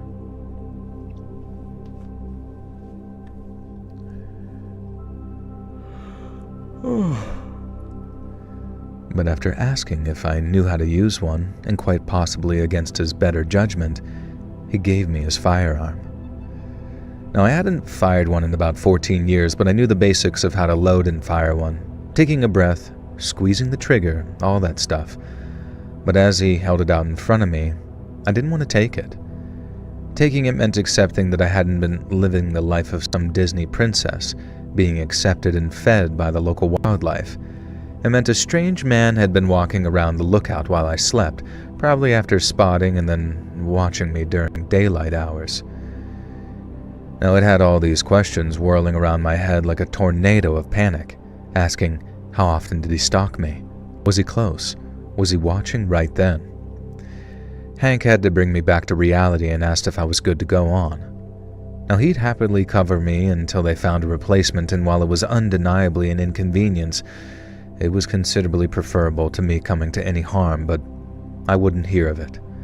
I guess I was still sort of in denial or something, because I basically told myself that correlation didn't necessarily equal causation, and just because there was a bare footprint. Barefoot. I only licked the glass of a very fancy restaurant on New Year's once when I was a teenager. Yeah. Just once. Only once. Everyone watching the game, and now I'm heartbroken. Mexico, no! Who's got the most touchdowns or slam dunks? Good question.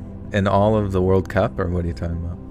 The AI-generated video BS is the ultimate Christian looking at Tai Chi walking ads. Tai Chi walking ads.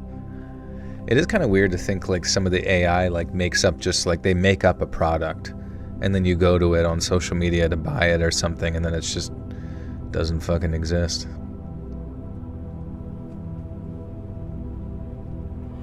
Lots of dirty playing, especially when England's amazing playing.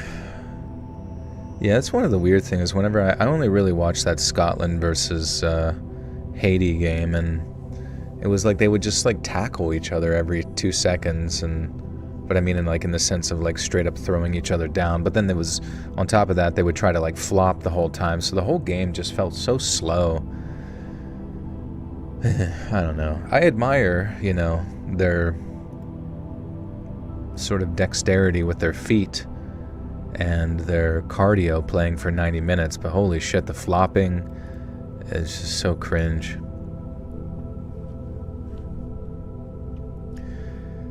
Because I basically told myself that correlation didn't necessarily equal causation, and just because there was a bare footprint out there didn't mean that it was a person leaving those rabbits.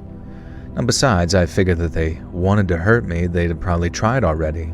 On one of potentially 4 separate visits to that lookout too, and that's assuming it really was a guy leaving the rabbits and not some animal who thought the lookout was a good spot to stash some food. I still took the gun. I'm not completely stupid. I guess I just didn't want to accept the nauseating irony that I disappeared into the ass end of nowhere to escape one weird psycho, only to walk right into the hands of another. I mean, it made total sense to me.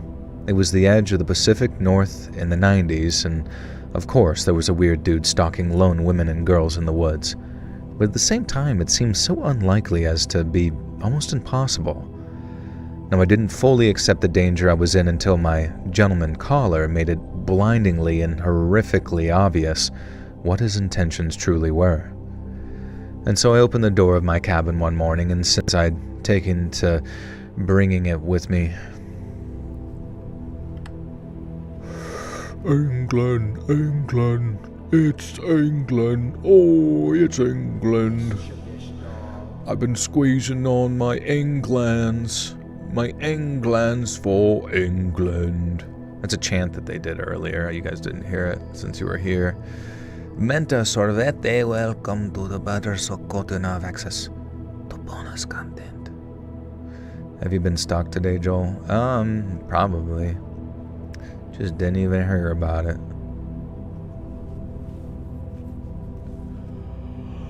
I've been getting stoned at work and it rocks. I'm chatting out. Straight chudding it. Everybody in this chat is a chud. The chud chat room.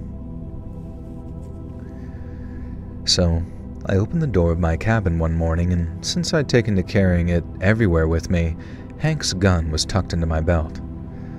And then the second I opened it, I saw that there wasn't a dead rabbit sitting in the usual spot. It was something else. Something wet and fresh looking. I took a closer look on my way to the tower to call it in, and it was clear the pile was made of organ meat. But since I had no idea if it came from an animal or a person, calling it in triggered an immediate and very serious investigation. Hank returned around noon, and the help... Oh, you guys want to hear something crazy? So like one of my older brothers has my nephew who's like 4 with, or almost 4. Yeah, almost 4. Yeah. With, his baby mama. And, he went to, do an exchange to get my nephew for like 4th of July festivities and whatnot.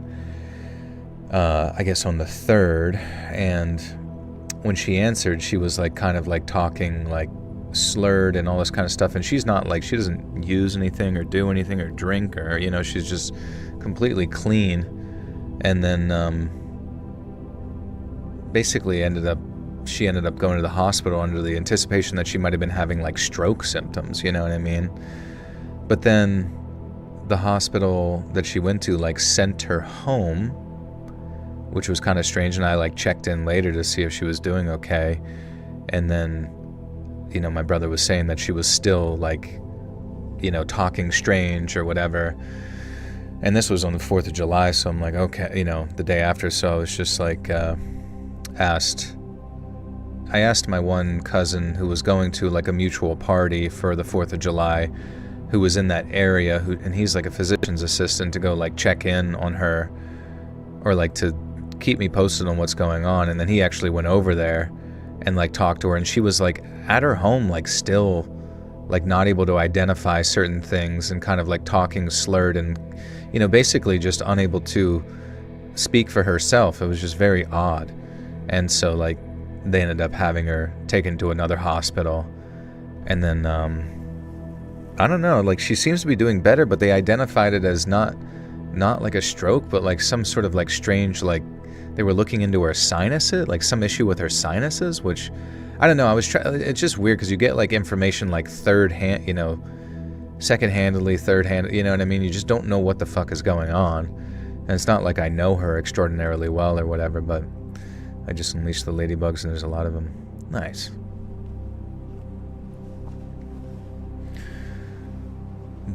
What did I do for the 4th? Yeah, I just was with family and ate hot dogs and hamburgers. Bell's palsy? I don't know. I mean, I'm just trying to think like what issues with the sinuses could cause slurring of speech similar to that of a stroke symptoms. Lazy doctors don't want to work on holiday. Yeah, that might have been the case, honestly.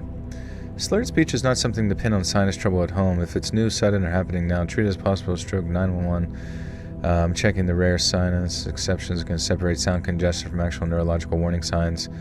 Cavernous sinus thrombosis, an infected clot in a vein behind the eye, sometimes arising from severe sphenoid and ethmoid sinusitis. Red flags include severe escalating headache and facial pain. Fever. Oh my god, yeah, maybe something in the sinuses was putting pressure on her like trigeminal nerve or something like that. Eyes bulging, double vision, moving an eye, facial numbness, confusion, worsening illness. It can lead to stroke or brain infection. Oh, fuck, man. Spread of sinus infection into the skull. Very rarely, bacterial sinusitis can lead to meningitis and epidural, subdural infection or brain abscess conditions that can cause neurological deficits. Jesus. Cerebral venous sinus thrombosis, a clot in the brain's venous sinus. Wait, so maybe she did have like a fucking clot in her brain, transient ischemic attack. Yeah, maybe. Holy fuck, I feel like I haven't even gotten the end of what's the deal with her, to be honest. I'll have to ask again tomorrow. It's just really scary. But I don't know. I got really nervous because I was just like, why the fuck is no one seemingly taking this serious? So like, I just had to call to like check in to figure out what was going on. I'm glad that they checked in on her and kept getting her like assist. I don't know. The whole thing just seemed like really weird. Like everybody like just trusts like medical professionals, which is understandable because they're the ones doing the job to like protect people from, you know, continued injury or whatever. But like at the same time, you know, it's good to be an advocate for your family and all that kind of stuff. And I was just thinking like how terrible it would be if she passed away and then my nephew just like didn't have a fucking mom. That'd be like the absolute fucking worst thing ever. Sometimes you have to look up your symptoms on Google to fucking understand what exactly is going on with you. Yeah, I don't know, yeah. Bacterial, yeah, maybe. I don't know, bacterial meningitis, maybe. I have no idea. I'll have to check in tomorrow.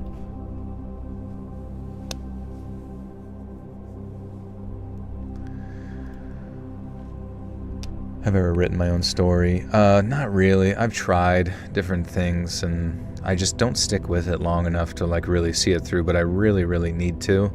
I just don't know why I can't, like whenever I get free time, it's like I'm either with people or like playing video games or doing some other responsibility that it's just like, but I really enjoy the process of like sitting and writing. It's a good feeling. You feel very free and cathartic. Cathartic? Yeah.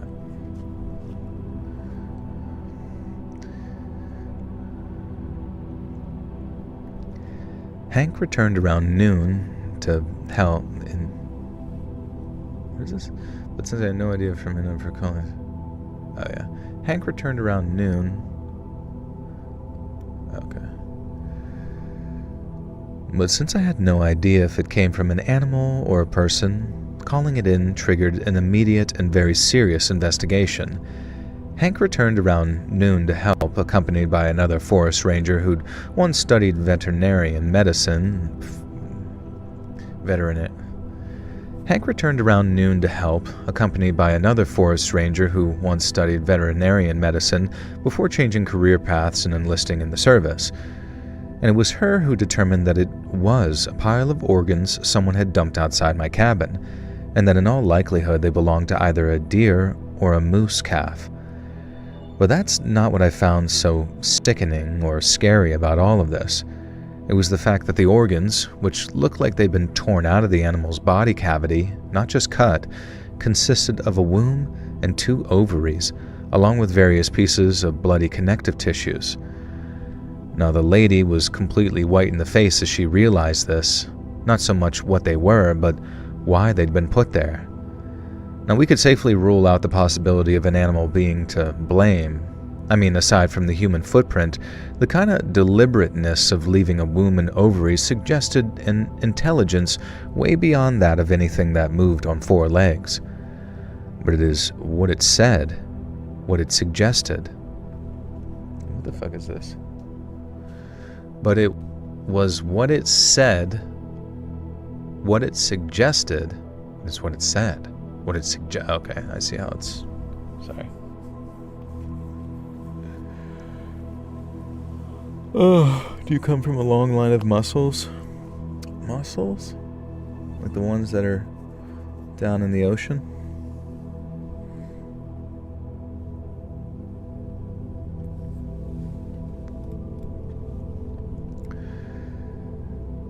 But it's what it said, what it suggested, that had the 3 of us turning pale as the lady turned over the pieces of wet flesh, examined them, and then identified them. Hank once again asked if I wanted to throw in the towel, and while these days I'm quite certain that I'd hop on that helicopter without a second thought, back then, things were different.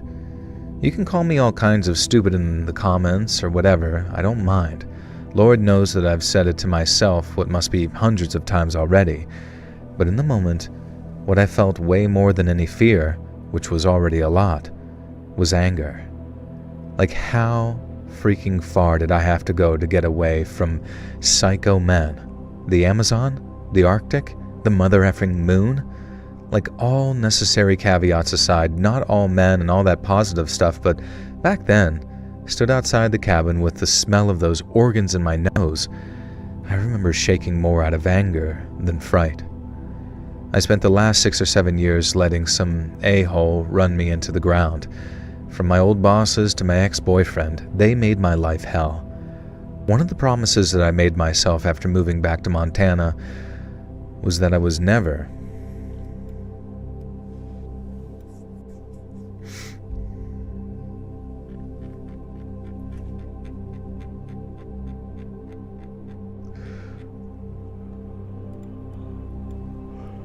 remember the story you read of the Vietnam vet that had a yard sale that was a head in a jar? That one stuck with me. Yeah, that one's fucking crazy. Would have been interesting to see the genuine number of COVID deaths. You mean like as far as like data, like incorrect data or whatever? I guess, yeah, because I mean there was like a financial incentive from like Medicaid and Medicare, like, you know, if you got admitted with COVID, the hospital got like $24,000. If you died with COVID, the hospital got reimbursed for like $48,000. So there definitely was like a financial incentive to kind of like change data and all that kind of stuff. It was a little bit obviously frustrating for medical professionals and all that kind of stuff. You caught SARS back in 2003. My doctor refused to prescribe me an inhaler after a month of test scans, x-rays, missed school, almost choked to death one night. My dad had to write me a script for it. Damn. Joel, you're glad you weren't a nurse anymore when COVID was going? 100%, bro. That would have been, I mean, it sounded like it was just hell, like short-staffed, and it sounded like there was like certain places that were, I don't even know, like restructuring things, people losing positions they already had, and just the chaos and unknowing of all of it, you know what I mean, would have just been so fucking annoying. Of course, these ladybugs are reproducing after I let them loose. I just imagine that being said in the voice of Catbug. Let me find Catbug. There's Catbug. Catbug.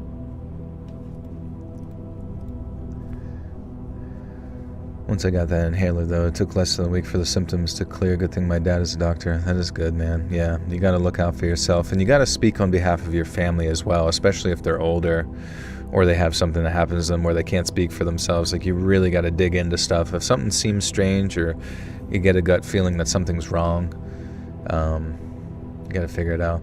All that TikTok dancing you would have had to do. Yeah, exactly, dude.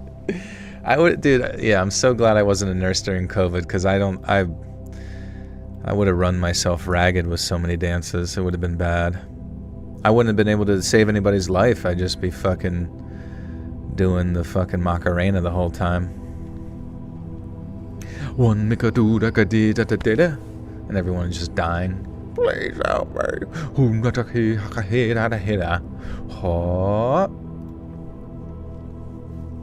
What the fuck were nurses? Oh my god. This is so funny. And I remember they like called nurses like, you guys are heroes. Oh my god, you guys are heroes of the world. You're the bestest ever. And they're like doing a fucking like Michael Jackson moonwalk over somebody's grandmother, you know what I mean? But then as soon as it came to like people on whether or not you had to get like the, you know, mandatory vaccination, it was like, you pieces of shit, you know. It's just like such a shift from like you're a hero to you can fucking lose your job right now, bro. Hilarious, you're doing fire lookout stories. Just watched documentary about campfire that happened in 2018. I knew it. What's up, Phoenix? I would pay to see you'll do a TikTok dance in scrubs. Yeah, I used to have these pair of scrubs that were also a G-string, but it was made out of scrub material, so it was maximum uncomfortable. Scrubs fucking suck, by the way. Like, every scrub I've ever worn ever was the most uncomfortable pile of shit I've ever had on my body, ever. They were never flexible. They were just like pajama pants made for cavemen. Fucking hated it. Made out of like burlap sacks. Almost died on Monday. Buried her oh, she did. Oh, I'm sorry. Multiple organ failure, liver kit. Oh, I'm so sorry to hear that. Jeez. Hey, see ya. Hates, bro. Take care. One of the promises I made myself after moving back to Montana was that I was never going to let anything like that ever happen again. So if I wasn't going to draw a line in the sand right there, then where the F was I going to draw it? I guess that might sound kinda bat crap crazy, as they say to some people. I sure as heck sounded crazy to me, having just typed it out and revisited that part of myself in my mind, but at the time, that's just how I felt, especially after the little game of swapsies me and Hank played before he and the would-be vet departed. Hank said that he figured I might refuse to leave. I'd be steadfast in the face of that footprint, so he had no reason to believe that the deer was just...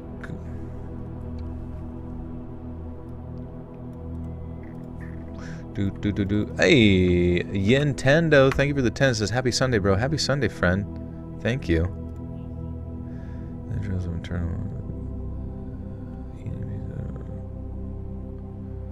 Okay. Thank you, Nintendo. Pause, snack, continue. I got Walmart brand scrubs and they're the most comfy scrubs ever. Also cheap. Really? I don't know. I definitely think they need like some degree of fucking Under Armour kind of type shit in there to make them a little bit more flowy and comfy. Honestly, like, what is even the point of scrubs? Like, what the fuck even are they? Why do you never finish a sentence? Oh, just because I'm recording, so it's like you gotta get it perfectly right. But right now you're listening to a master at work, making 10 million mistakes. I'd be so steadfast in the face of that footprint, I'd been so steadfast in the face of that footprint, so he had no reason to believe that that deer entrails was going to do any different. But since he very much needed to retrieve his service pistol, he brought me a little gift with which... Oh my god, I can't read shit. Dude, I listen to your videos every night before bed the last 5 years, the least I could do. Oh, thank you, Nintendo. No worries, man. Appreciate you listening. God bless, Papa bless. I like working in business casual instead of scrubs. I mean, I think every hospital should just like provide you scrubs in the same way that they give you scrubs, I think, before you go to the OR or whatever. They should just give you some shit to like siphon through. I gotta tell a few people I'm actually deaf and wasn't joking tomorrow. I lost 8% of my hearing, so in retrospect I only have 20% hearing. What are we talking about? You paused your game for this. This better be good. Stop yapping, read the stories. I can't help it, dude. I can't help it. I'm neurotypical, guys. I'm neurotypical, so pretty much anything I ever do in my entire life, you basically can't say anything to me or you're gonna go to jail. But since he very much needed to retrieve his service pistol, he brought me a little gift with which to defend myself, and when I saw it, my eyes lit up. Being a country girl, I'd grown up around guns, but I didn't have a lot of experience with things like shotguns or pistols. But what I had done a lot of with my big brother when we were kids was shoot my dad's old .22 out in the woods. Now, he took us out around July 4th every year for about 4 or 5 years. So while I was only mildly comfortable preparing Hank's pistol to fire, I was very comfortable with that .22 in my grip. He said that he'd check it out of the armory on the pretense of some bear sightings, citing the rabbits and the entrails that had been found near my cabin. And there was no way that he couldn't have written anything about a person, not without getting the attention of some higher-ups and potentially slowing the process of getting me what I needed. Now, I was grateful beyond belief, and I'm still grateful for everything Hank did for me, but as you can imagine, and despite all my bravado, it still wasn't enough to keep me sleeping easy. Now cue all the horror movie cliches here about every gust of wind and twigs snapping and waking me up with...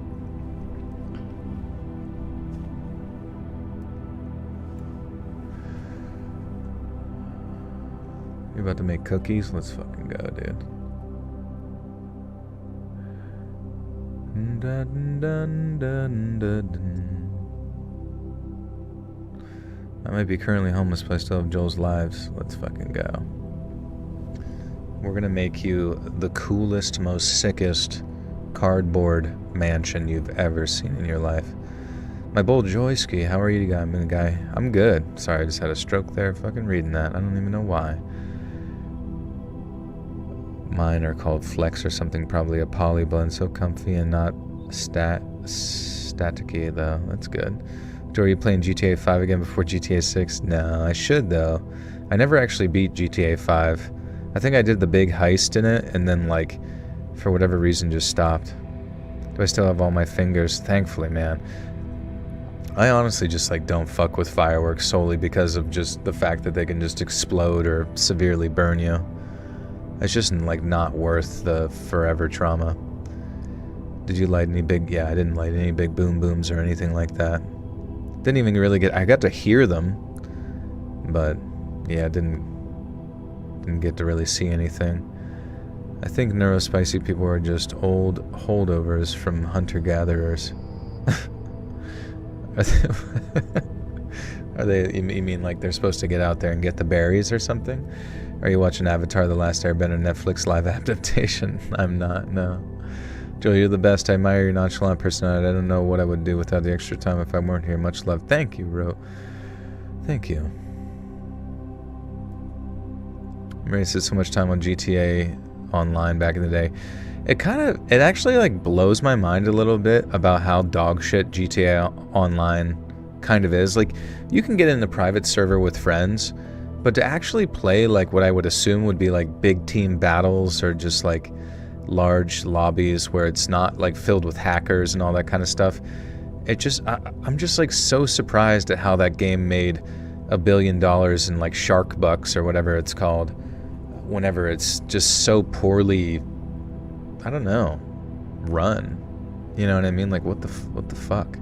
And I really do hope that GTA 6 is, you know, has its own servers and all that kind of stuff instead of, but I did hear that it's probably going to end up being like peer-to-peer, which will just like be a fucking, you know, hackers heyday. Nintendo, welcome to the Buttersock cult. You know, have access to bonus content. We needed the mill grinders, the fire tenders, the collectors. Oh, that's true, yeah, like repetitive tasks. I mean, we still have those, like the people that stock groceries at the grocery store.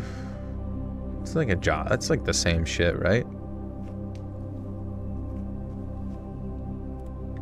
It's like keeping a fire going and collecting wood. Cue all the horror movie cliches here about every gust of wind and twig snap waking me up. But it's true, and I'm not ashamed to say, that 22 or not, I was terrified. And I stopped feeling safe in the cabin altogether, knowing that if someone broke inside while I was asleep, I'd have to try and operate that gun while half asleep and in pitch darkness with my heart pounding. And then if they chose to break through the window of my cabin, it could be right there in front of me before I even knew what was happening. Which, as all the gun freaks in the comments will agree with me, it is not ideal in a long gun situation. And that, boys and girls, is how I decided to start sleeping in the watchtower. I dragged the cabin's old mattress all the way up there one afternoon before laying it down on the wooden floor. The interior of the tower was so small the mattress barely fit, and it was also way more exposed to bugs thanks to the little ventilation gaps in what was otherwise a watertight roof. But I could lock the gate on the fence around the bottom, and I'd hear loud and clear if anyone came up the stairs at night, and in the event that that happened, I had the radio right there in front of me if it did. And so all in all, it felt a heck of a lot safer than that freaking cabin. Or even if you did lock the front door, it felt like it'd break open if you leaned. That's a lot of fucking words for nothing occurring. Okay. I'm good at what I do. Thank you, sunshine. Beautiful sunshine, yeah. Hi, kitty. Hi, kitty cat. What are you doing? Pradeep is at my feet rolling around right now. This is important for everyone to know. Do you like to fish at all, or are you too much of a city slicker? I do like fishing. Nobody ever invites me fishing. I need people that do more, like, outdoorsy shit. Am I upset the digital games are only to come out, no more physical copies by 2028? Yeah, I would say I am, because it just means it's just basically like the thing. Do you remember on the Xbox One when they were switching over to only digital, and then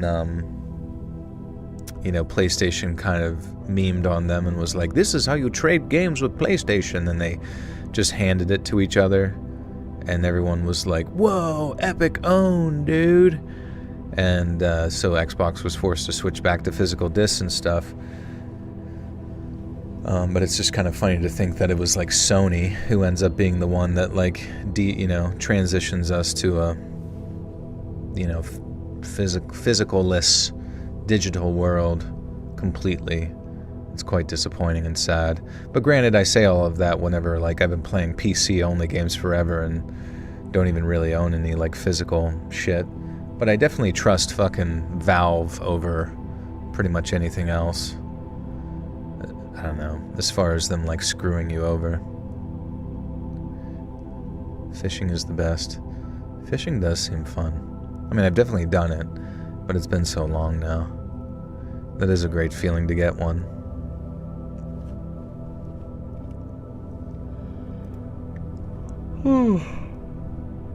Or even if you did lock the front door, it felt like it'd break open if you leaned on the damn thing too hard. It was the right move too, but I knew it was, and I just didn't think that it'd fail to fully protect me in the way that it did.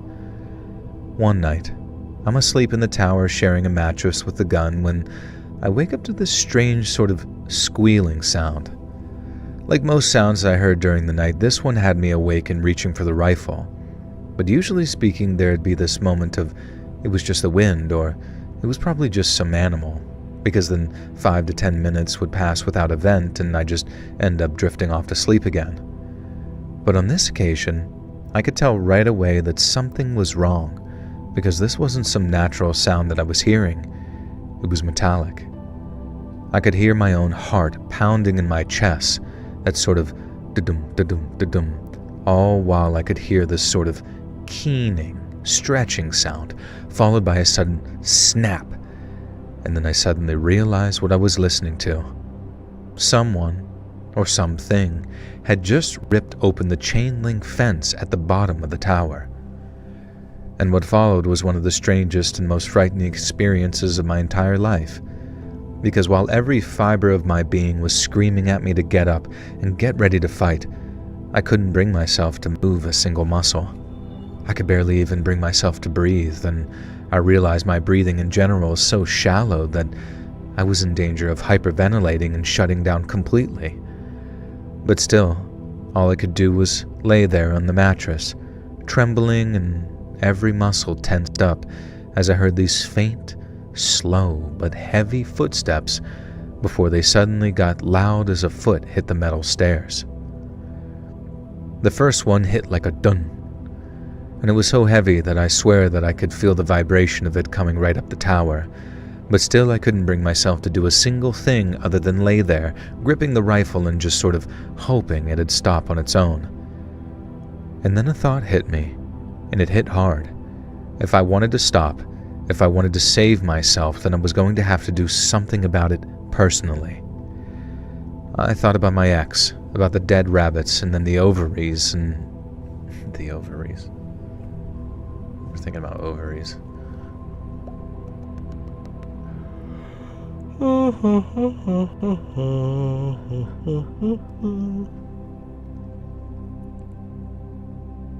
You should play Puppet Combo's Night Watch for the next gaming stream. What's that about? When's that? Oh man, there's a new game coming out. A new game where it's Little Nightmares, but with a gun. Not Reanimal.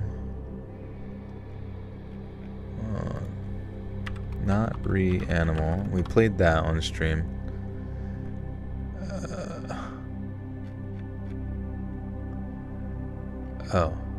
End of Abyss? Is that it? Am I eepy? Yeah, usually I start getting eepy around midnight. I didn't realize how powerful it was. Like, when you wake up, guys, when you wake up,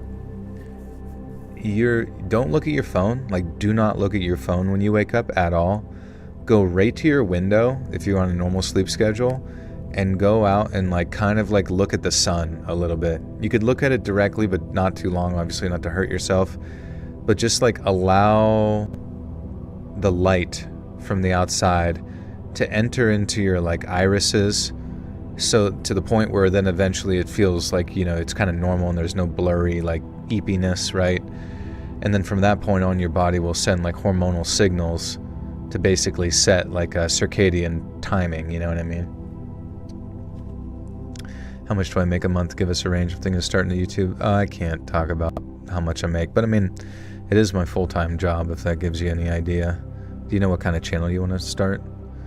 But what if we're playing Let's Read Story when we wake up? I mean, you can leave it on. You can just keep leaving it running and just go out over there. What's your favorite topics to app about besides Pokemon? I mean, as you can tell, it's conspiracies and really anything philosophical. You know, I love philosophy and talking about just ideas, talking about people's problems, things of that nature, self-help and betterment stuff, concepts. But you mean like hobbies and stuff? I don't know if I'm like knowledgeable about too many things, but I mean, I love video games, right, and all that kind of shit. True crime or farming, low-key, two different sides of the spectrum. Well, maybe you could like talk about true crime while you do your like farming sort of like vlogs in the background as like B-roll or something like that. Or you could just like, you could start, it'd be actually kind of cool actually, you know, you're wearing your farming gear, right, which might be like a flannel or something, you know what I mean, kind of like an approachable, like grounded guy, and you're sitting, and it's like starts out with like you sitting in an interesting spot of the barn, right, or wherever, you know, sitting on a thing of hay, talking to people about today's story or today's like thing, and then as you go through it, you're doing voiceover while you're showing B-roll of you doing like various activities, maybe with like other B-roll of like the actual events that occur, you know, from the newspaper clippings and other things to kind of like keep things going along. But I think them having a connection with you being a farmer might be a good way to like market yourself, you know what I mean? Joel's channel is still the greatest by far with all these new AI ones. Yeah, frick them. Frick all those frickers. Asking someone's salary is such an invasive question. I mean, it is, but I totally understand like within the realm of YouTube, because like YouTubers are kind of like known, right, for like making a lot of money. And I mean, that's what attracted me to YouTube, right, was to make more money than the average bear and live a good and easy life. And I believe that you guys can do it too, you know what I mean? What state do I live in? I live in Pennsylvania. Who you calling B-roll, you lint licker? I'm gonna roll your B. Lindsay Tompkins with the 2 says, I had to attend a D&D meeting for work. A D&D meeting for work? A Dungeons and Dragon meeting for work? What does that even mean? That was like a team building exercise? Joel's a greedy rich man. I guess everybody's kind of like a greedy person. Now, honestly, I am not greedy. I like to help people as much as I can. I give gifts. I'm a gift giver. But I don't like to be taken advantage of. And I was recently warned by a psychic friend of mine. They're part of like a Freemason cult out in West. And they told me that because I'm so spiritually open all the time. They say that they just like, it's so weird, but they say they can just like access me all the time. Like anytime I'm feeling a certain way, it's like they can hear it and they can like access it. And basically they were just saying like, as soon as you can get out of that like gym situation, they're like, you need to liquidate as soon as possible. Otherwise people will just continue to take advantage of your kindness for too long, and you're just going to feel used, and that's fair. How much you're on an OnlyFans monthly? You right now, Fry, you're my only subscriber. England won, which means Mexico's been renamed Mexico Sheer, and now part of England. Perfect.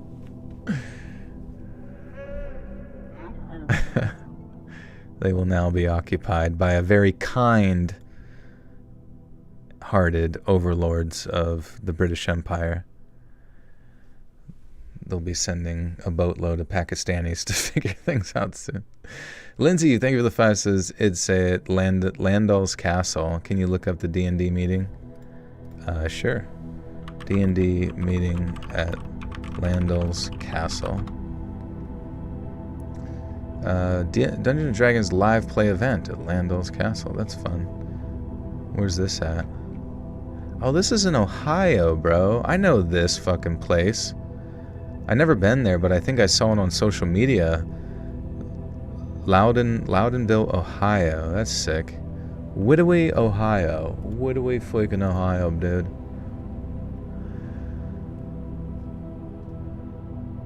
If Joel is greedy, how do you explain all the fancy feasts for Pradeep? Yeah, Pradeep hates fancy feasts. I have to get him like this even more specific type of food. He's so picky. My wife is British, so it's okay. At least her country is moving on. Where are they moving? I only got 4 to 5 hours of sleep growing up, so the morning sun triggers a broken rhythm situation. Triggers a broken rhythm? I don't really understand. Holland is coming for England. Oh, they play in Norway next. What do you think, Sam? Do they got what it takes? I thought about my ex and about the dead rabbits and then the ovaries, and suddenly, finding my feet wasn't so hard anymore. The footsteps on the stairs stopped once my own started echoing around the tower. I've been scared that they might speed up as whoever it was rushed to confront me, but thankfully they didn't. I stepped out onto the catwalk, loudly charging the rifle before I stepped toward the stairs and aimed it towards their top. And then in a loud voice, I told whoever was climbing them that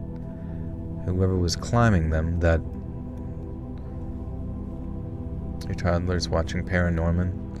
Nice. A lot of cats don't like fancy feast, super expensive cat food for some reason. Why does it say stream now over on YouTube or on your Instagram? Stream now over on Instagram? Well, I just put on my story that streaming over on YouTube or something. Or wait, what do you ask? Irish singer Enya, 64, has never married or had kids and lives in a castle with her cats. That's exciting, I guess. Stream now over on YouTube. Oh. I just meant like streaming now over on YouTube. But I guess maybe that linguistically didn't make much sense. Did you audition for Streamer University? They're going to announce who gets picked tomorrow. Yeah, I did. They told me to fucking go kill myself. So that was not very nice of them to say to me. A seasoned veteran like me, come on, you're gonna need me.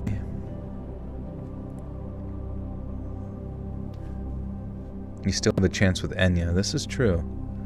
You could pretend to be one of her cats, meowing up and down her castle. Then, in a loud voice, I told whoever was climbing them that while I didn't know who they were or what they wanted, I could guarantee that anyone who climbed to the top of my tower was going to get shot. Silence followed. No footsteps, no talking, no nothing. I don't know how long I lasted in that silence, but in the end, I broke by asking if whoever was there had heard me. I don't know what the hell I was expecting. It wasn't like whoever was there was ever going to be like, "Yes, ma'am," "No, ma'am." But when that silence held, when I didn't get so much as a grunt in response, somehow the fear that I felt got 10 times worse. It occurred to me that I might not be dealing with someone who wouldn't talk, but rather someone who couldn't, and that had me way more frightened than I had been before. I remember the exact moment that I thought to myself, if we won't talk to me, if we won't talk. If he... Oh, man, I'm late. I am tired, and do more night shift gas station stories. Okie dokie. I'll look into it. Your cat likes expensive litter. So does mine. Needs to have his, like, self-cleaning litter box thing. And it's so annoying because after so many uses in it, it starts to not last as long as it used to. You're thinking of observing my birthday on Halloween. Is that allowed? Is that cool? When's your birthday normally? What do you try to achieve when you do your workouts? Just basically, I do like bodybuilding stuff, right? So like, say you're doing a bicep curl, you're going to full extension, right, with the curl, and then you bring it up to full contraction and you try to control it the whole time, and you do like 10 to 12 reps, and you try to take your muscles to failure, basically you take your muscles to the point where you feel like you could only do you couldn't even do another rep, and then you do that like 2 to 3 times, right? And then as you get stronger, you add like 2.5 pounds, 3 pounds, and that's called like progressive overload, or you add more reps or more control, or there's so many different ways to make a particular movement harder. But the idea is that your muscles will adapt, send signals and adapt, and based on if you have enough protein, enough sleep, and enough additional calories in your diet and the surplus, the muscles will grow, right? And the idea is that you're trying to like give it the right stimulus to grow the muscle, and that kind of thing. Time under tension. I mean, that's the general. I mean, there's basically a couple modalities to like what you're trying to do with muscles. It's like you're trying to grow them, you're trying to make them stronger. Do you work on those glutes, or do you focus more on upper body strength? I do everything. Are you trying to do glutes? If you're trying to do glutes, I mean, you really should not ignore any particular types of your body. You should just get into like a healthy split, what they call like a split, where it's like upper body, lower body type thing. Or you can work out 3 days a week or whatever, but there's all sorts of programs you could follow. But for glutes, you want to do like what's the fucking humping?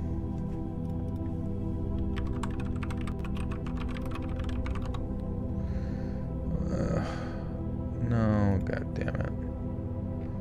It's like barbell hip thrusts. You want to do like a hip thrust movement. You want to do the, abductor, adductor machine. You can, glute bridges.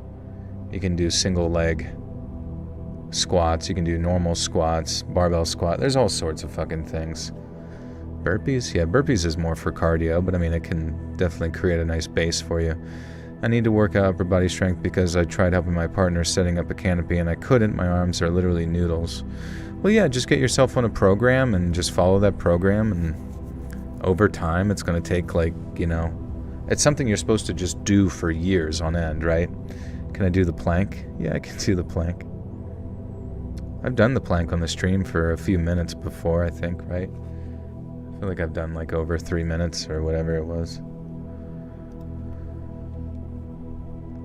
I remember the exact moment I thought to myself, if he won't talk to me, I'll let the rifle do the talking.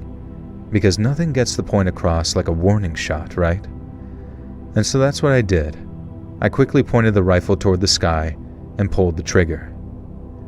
The flash and the shot were so much brighter and louder at night and under that woodwork, and I guess that worked for my advantage too, because after yelling, No, screaming out the question of, "Do you understand me?" while my ears were ringing. I eventually started to hear feet on the stairs again. Only this time, instead of going upward and further towards me, they went down and away from me. Now, I was shaking so hard that by the time the person touched the ground again, I'm surprised that the whole watchtower wasn't vibrating. Part of me wanted to look down so I could maybe catch a glimpse at whatever had been stalking me, but once again my body froze up. I could already hear whoever it was moving away from the tower, and it was so quiet that I couldn't hear those bare footsteps against the dirt, and it seemed like the encounter was so close to being over that the last thing I wanted to do was do anything that might prolong it. I didn't sleep at all that night, and I barely slept for the next 2 weeks, actually. Hank and another ranger came up to take a look around, as well as take an official statement from me regarding what happened that night. Our visitor never showed his face again, and thankfully, that halfway walk up the stairs was the last interaction we ever had. But like I said, it still took me weeks before I was able to sleep properly again, and even longer before I was able to move back into the cabin and enjoy all that additional comfort and coolness. The glass box of that tower was like a freaking greenhouse sometimes. Now, I've forgotten a lot of things over the years, and even things that were once precious to me have faded into the background, but I've never forgotten how scared I was, and more importantly, how stupid I was in putting my own life in danger just to prove a point. The world's a cruel place, ladies, and it's full of cruel people too, but not a single one of them is worth risking your health for. The only people worth dying for are the ones we love, and it's our job to make it home in one piece, so we can spend as much time with them as possible. Oh, fudge. Hey, Dalton Gang Treasures, welcome to the Buttersock Cult. You now have access to bonus content. Thank you. On the bonus content playlist. You missed the push-ups? I guess we could try and get back into it. A lot of heavy breathing kind of throws off the chi.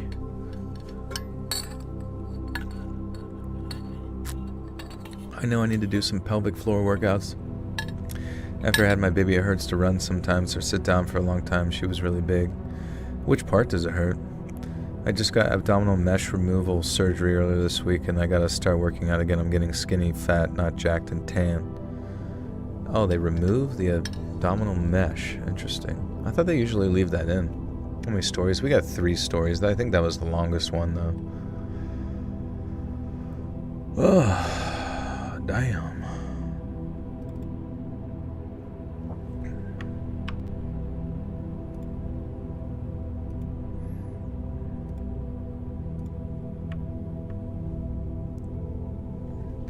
You ever heard or tried rucking? I heard about it a few weeks ago and started. Definitely worth it.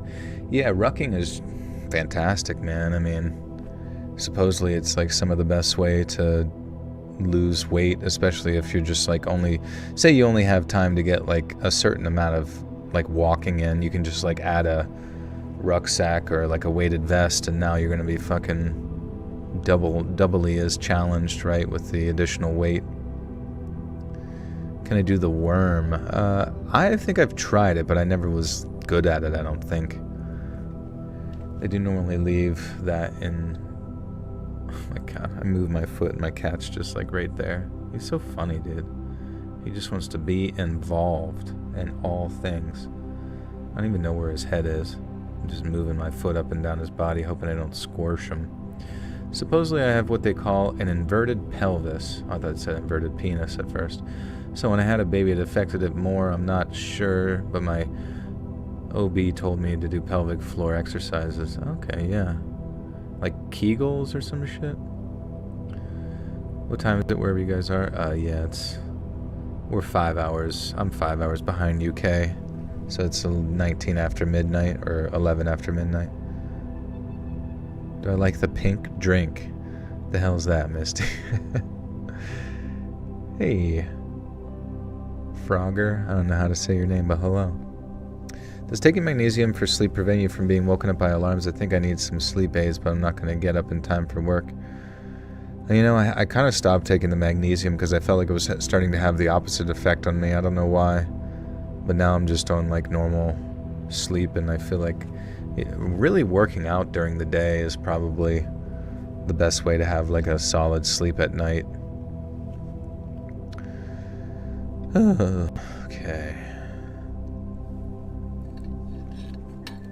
The pink drink. They're making me drink the pink drink at work tomorrow.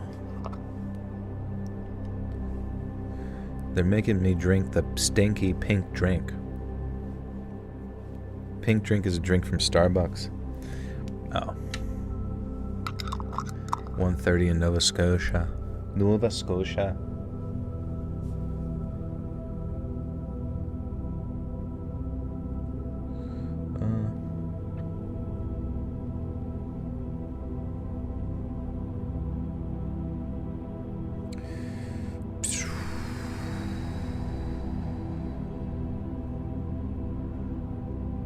Okay. If you take magnesium too late in the day, it keeps you up. Oh, okay. So I was taking it like right before bed. Do you think that's what was doing it? Maybe I should have taken it like way early.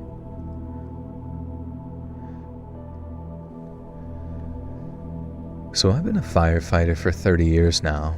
These days now I work as a senior position in the regular fire service, but in my youth I was based out near Yoho National Forest and fought fires for the Canadian Forest Service. Now I signed on for 2 years back in '77 purely for a change of scenery and a new challenge, and I liked it so much out there that I extended my stay until summer's end in 1980. They call that region the Kootenays. The what? The what? Yeah. Okay. Yeah. Kootenays? How do you say it? Kootenays. Kootenays. Kootenays. Yeah, I'm in the Kootenays. Can we do Skinwalker stories? Yeah, I've been looking into it. Been trying to find them. I kind of avoided like paranormal stuff and submissions for a long time, but now everybody asks for it and they do really well, so I'm really going to try to incorporate more paranormal stuff. There was a period of time where I would do it and people just bitch and moan and bitch and moan. It's like, fucking shut up. It's fucking spooky stories. Just get spooked, alright? Get comfy, get spooked, and shut the frick up. You heard me? Okay. They call that region the Kootenays, and while they're covered in snow from November until March and damp as hell almost all other times, the summers out there get really, really hot some years. All the pine needles dry out and become crisp and kindling, and the cones expand too, pushing out all that flammable sap that makes them all sticky. And then all it takes is one little spark, and the whole damn forest is in jeopardy. Now, I've been a couple of attack crews.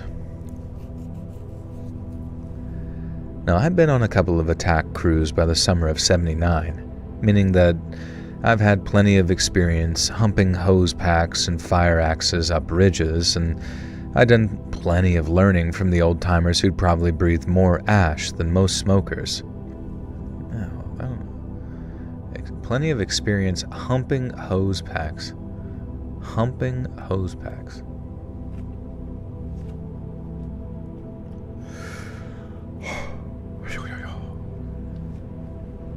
For Skinwalker stories. The skin humping hose packs. I avoid energy drinks, by the way. I only drink coffee here, not wanting a panic attack, just feel awake more than 10 minutes. Yeah, I feel ya.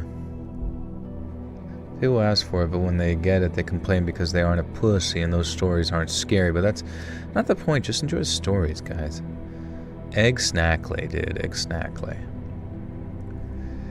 Meaning, I've had plenty of experience humping hose packs and fire axes up ridges, and I've done plenty of learning from the old-timers who'd probably breathed more ash than most smokers.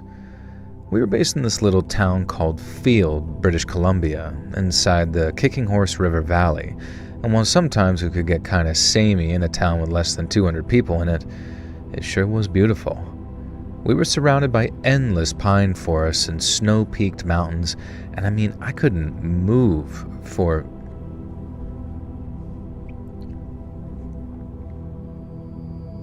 you couldn't move for picturesque. What was this saying?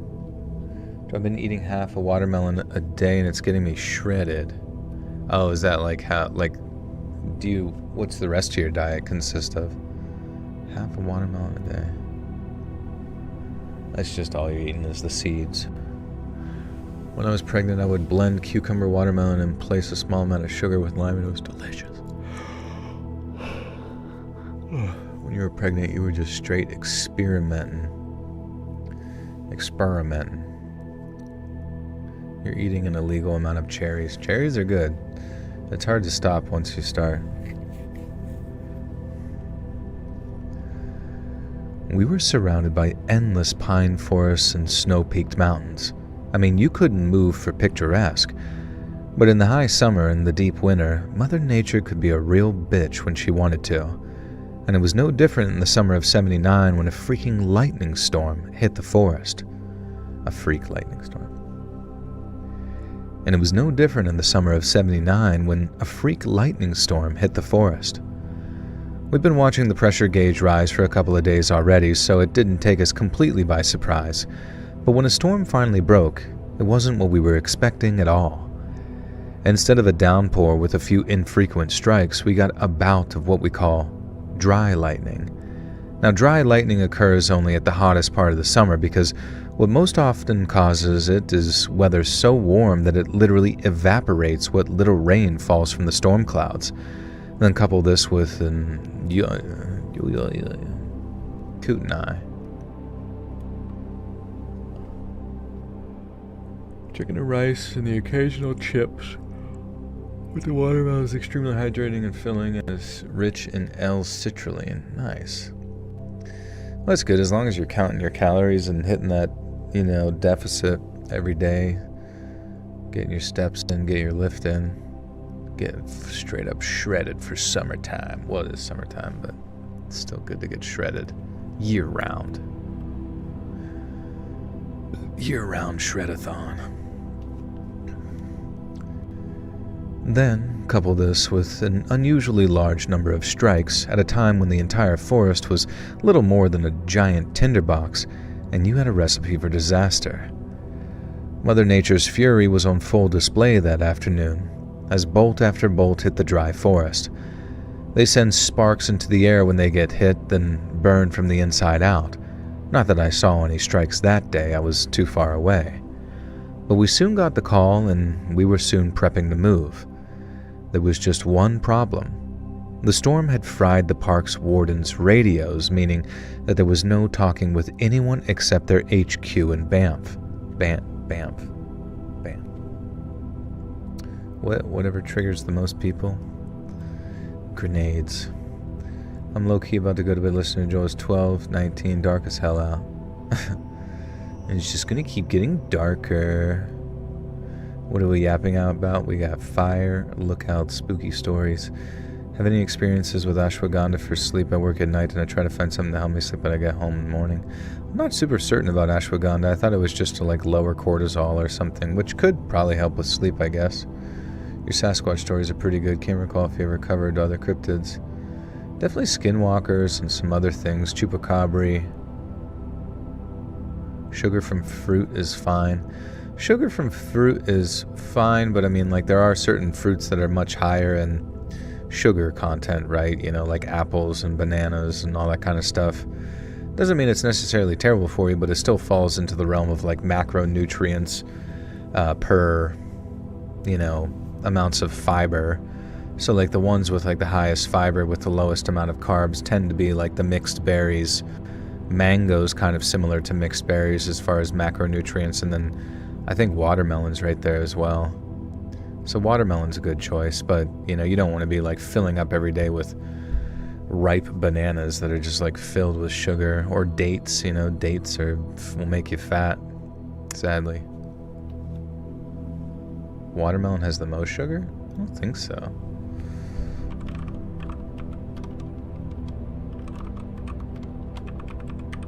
Watermelon video game. Watermelon and macronutrients. Watermelon.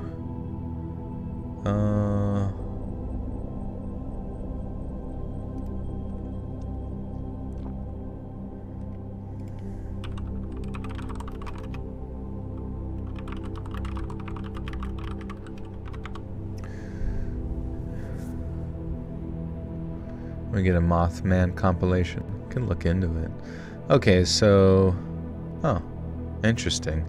Macronutrients per 100 grams. Carbohydrates in... So, 100 grams of watermelon has 30 calories.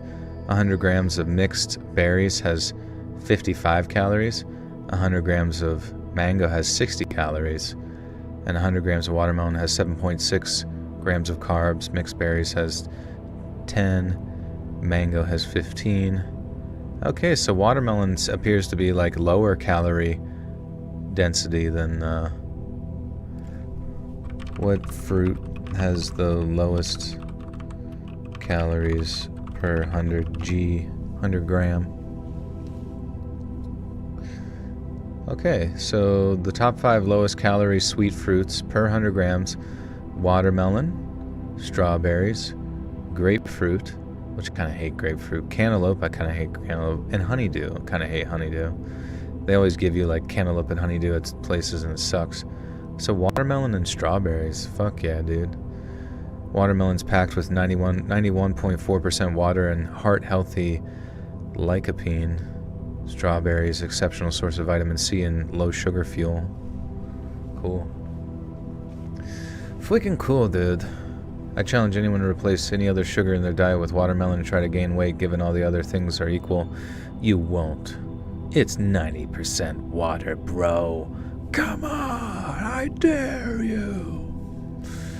They end up just eating the entire, unhinging their jaw and swallowing the watermelon in their mouth. Do you think like an anaconda would want to eat a whole watermelon? You can't believe I hate cantaloupe. Do you like cantaloupe? Does anyone like cantaloupe or honeydew? It just, to me, it seems like the bad, like the island of misfit fruit. Jill's always stole my locker. Always stole my locker in high school. All he did was store his stinky fine cheeses in it. Where's the justice? No justice, no peace until Joel's stinky fucking cheese gets out of my locker. That was where I stored it, along with my like fine wines. I would allow them to ferment in Justin's locker. He would have to keep all of his binders and other school supplies somewhere else. I don't know where, but doesn't really have much of a choice. It was for science. Only my children were toddlers today like cantaloupe and honeydew. Yeah, kids will just eat whatever the frick. I love cantaloupe and honeydew. Cantaloupe.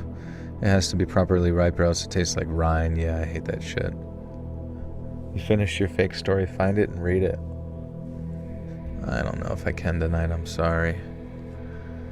I'm too busy jacking off. We soon got the call and we were soon prepping to move. There was just one problem. The storm had fried the park warden's radios, meaning that there was no talking with anyone except their HQ in Banff. Now, I was told the wind and static was so bad that all the relays had either been knocked down or fried, but since we had a tower of our own and we were able to get up there and take a look around for...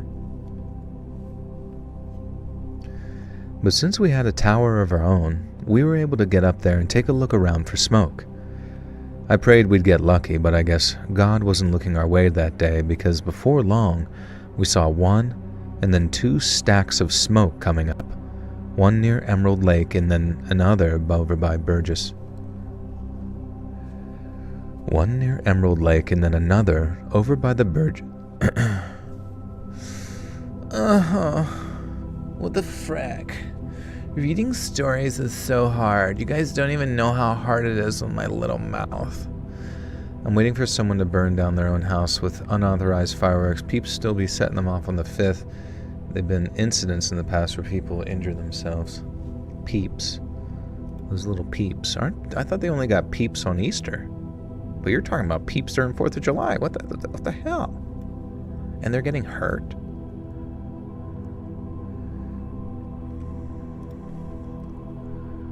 One near Emerald Lake and then another over by the Burgess Shale side. And by the time the evac and firefighting plan had been put together, we had reports of 3 new fires, making a total of 5. And then with the strong winds, the risk of spot fires sparking all around the strikes was scarily high considering the sheer number of cases we were dealing with. All in all, the park was lighting up like a freaking Christmas tree, and then since we were prepped, all we had to do was sit tight and wait for orders. The boss had turned the map room into a kind of conference center, and in coordination with the guys over in Banff, we were trying to figure out exactly where the strikes had occurred so we could best place our people. He was chain-smoking, cussing up a storm in there, and then suddenly, we were finally needed. He called us into the room, pointed to a spot on his map out near the Otter Tail, and told us that there was a fire lookout there that needed evac.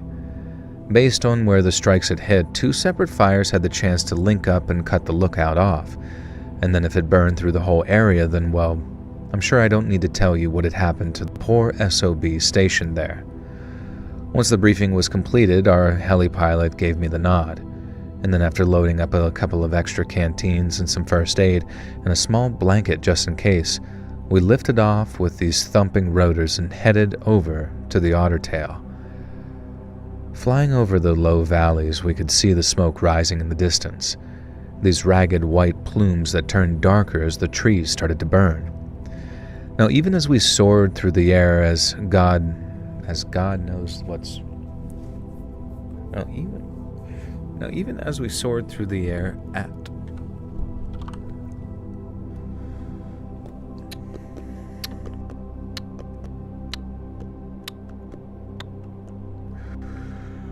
Dogman, Reikis, Pale Crawlers, Gungwa, Hide-Behinds. Holy shit, these are a list of cryptids. I heard Justin was a hide-behind. Even as we soared through the air at God knows what speed, the air started to smell like ozone and burnt pitch. The storm wasn't done yet either, and we saw a couple of strikes hit on the way in. But after cresting a ridge, we suddenly saw the tower, standing tall against a backdrop of dark clouds. We circled around before the pilot took the bird down on a strip of flat about 100 yards away from the tower. I honestly figured whoever was in the lookout would be out there waiting for us because a chopper ain't exactly quiet, you know. But it wasn't until we were walking up on the thing that a guy stepped out onto the catwalk.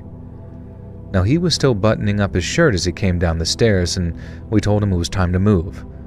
But rather than shift his ass into gear and grab whatever he needed from his tower or cabin, the guy acted almost confused. He'd obviously heard the lightning strikes, but hadn't seen the smoke trails. But then the strangest thing was how he didn't seem to know the radios had been fried. I remember one of my team asking him, "Haven't you checked your radio recently?" To which the lookout indignantly replied, "I was taking a nap. Have you tried sleeping out here in the summer without AC?" He made a fair point, I guess. It was hot as hell during that summer. And then rather than argue with little stuff, we just told the guy that we were there to evacuate him and that we needed to get moving ASAP. But then, and this stopped me dead in my tracks, he asked us, "Where are you taking me?" And the response was kind of obvious. And the guy who asked him if he was good to go told him, "Regional headquarters and field. Where the hell else would we take you?" And the lookout suggested that we might take him to a hospital to get looked over, but since there was nothing wrong with him, that was never our intention. But again, we were getting held up on small details instead of doing the thing that we needed to do, and so I personally asked if he needed to collect anything from the tower or cabin. But this question seemed to get the strangest reaction of all. Instead of saying, "Oh sure, I'll go grab my stuff," he said that he didn't need anything, to which all 3 of us were like, "You were staying here for weeks and weeks, but you didn't bring anything remotely precious with you?" But no. The guy had no pictures of family, no old books or journals, no musical instruments, nothing. And I'm telling you, almost half of all fire lookouts take a guitar or a banjo up there, thinking that they're gonna head up there on an amateur.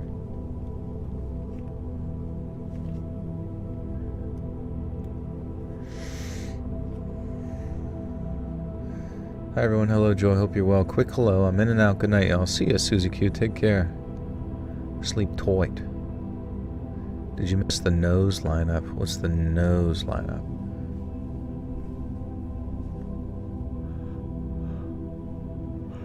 I'm jealous, I never smelled it before. Is it Mike Watermelon? Who the hell's Mike Watermelon? Who's this Mike guy? Are you cheating? Is he a new narrator named Mike Watermelon? All four of my cats are kicking themselves right now. I'm going to throw myself off a cliff. This is an organized attack. 4 cats, Justin? How have you not mentioned... You just like make up lore on the go, dude.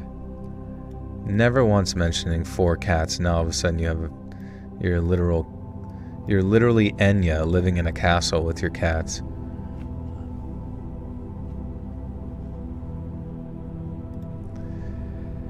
And I'm telling you, almost half of all fire lookouts take a guitar or a banjo up there, thinking that they're going to head up there an amateur and finish the season playing like Alex Lifeson. But not only did our guy have nothing worth taking with him, but he did not seem keen on the idea of us entering the lookout tower. The lore maker-upper, aka Justin Balas.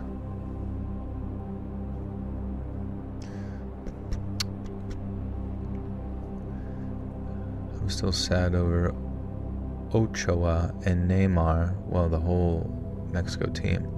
What happened? Were they killed by firing squad after they lost? Did you guys hear that down in South America, the CIA is like kind of like going around and taking out a large amount of cartel leaders and stuff like that?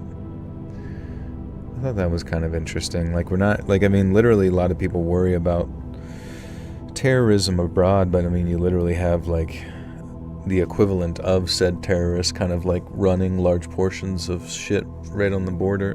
I don't know. Just interesting. I watched your videos for like 3 years now, but only recently joined the streams, and you're way funnier and more relatable than expected. What do you know? Thanks, dude. Appreciate you. Hashtag relatable. But not only did our guy have nothing worth taking with him, but he did not seem excited on the idea of us entering the lookout tower. I personally asked him if he wanted me to run up and grab anything to save on time, and he just is like, no, really. It's a mess up there, you don't have to. It didn't matter to me, we were going for speed after all, but then I mentioned how Raj, the assistant chief, would be pissed if we didn't get him back safe and sound. But that's when the guy said something like, Yeah, Roger's got a real temper on him, huh? Now, it was only me who heard it, and I guess this requires a little explanation on my part, and so here goes. The assistant chief warden at Yoho at the time was this Sikh guy named Rajesh. Or Rajesh. Is it Rajesh or is it Pradeep?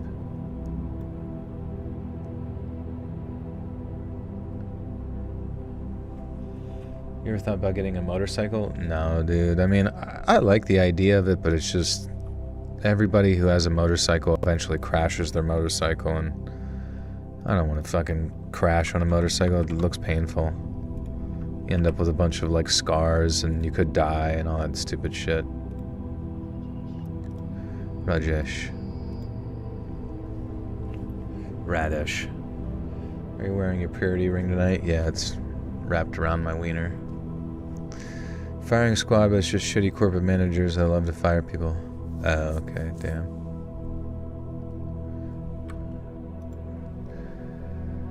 Now, the assistant chief warden at the time was this Sikh guy named Rajesh, or Raj for short. But the lookout said Roger, as in Roger Doucette, the national anthem. Oh my god. As in Roger Rabbit. We'll say Roger Rabbit. Roger Rabbit is like way cooler. Joel can't ride a bike. That'd be kind of funny to have a motorcycle that has, like, you have a motorcycle and you're like really badass, but then you have training wheels on it. Like, what? Don't look at me. Just like normal training wheels that you would have on like a 6-year-old's bike, but on like a motorcycle that goes fucking 100 miles an hour.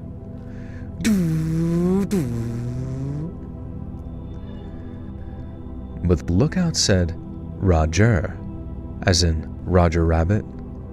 And this had me asking, who the hell is Roger? And right away I could smell bullcrap because I watched him come up with an answer right there in front of me, like, Roger's the guy I talked to when I started. But he clearly just misheard me and was now thinking on his feet, at which point I'm thinking, why lie? Now we're just kind of standing around doing nothing by then, and I remember our chopper pilot calling out, "Come on, let's go already." But then as we're walking back towards the landing zone with the chopper's rotors starting up again, my suspicions about our lookout boiled over.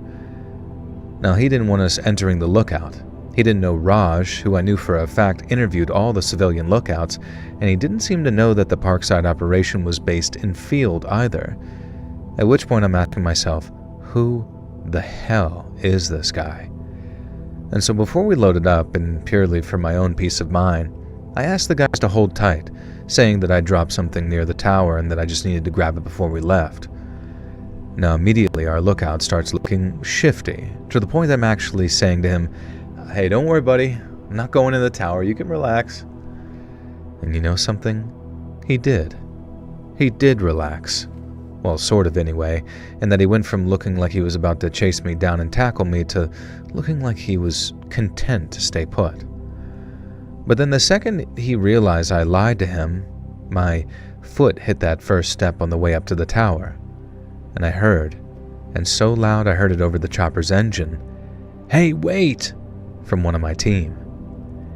I turned to see our lookout. Should I do it yelling? You guys want me to yell real quick?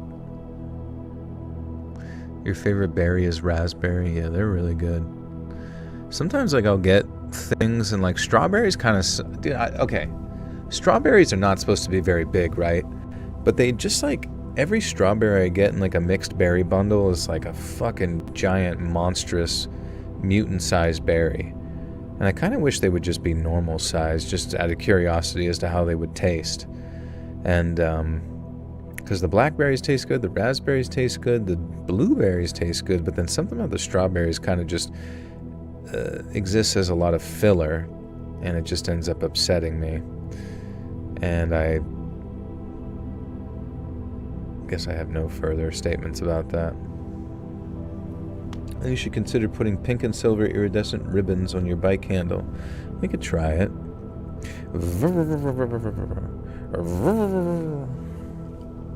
I'm chocolate covering berries right now. That sounds yummy. Yeah, I guess I could grow my own strawberries. Hope for the best.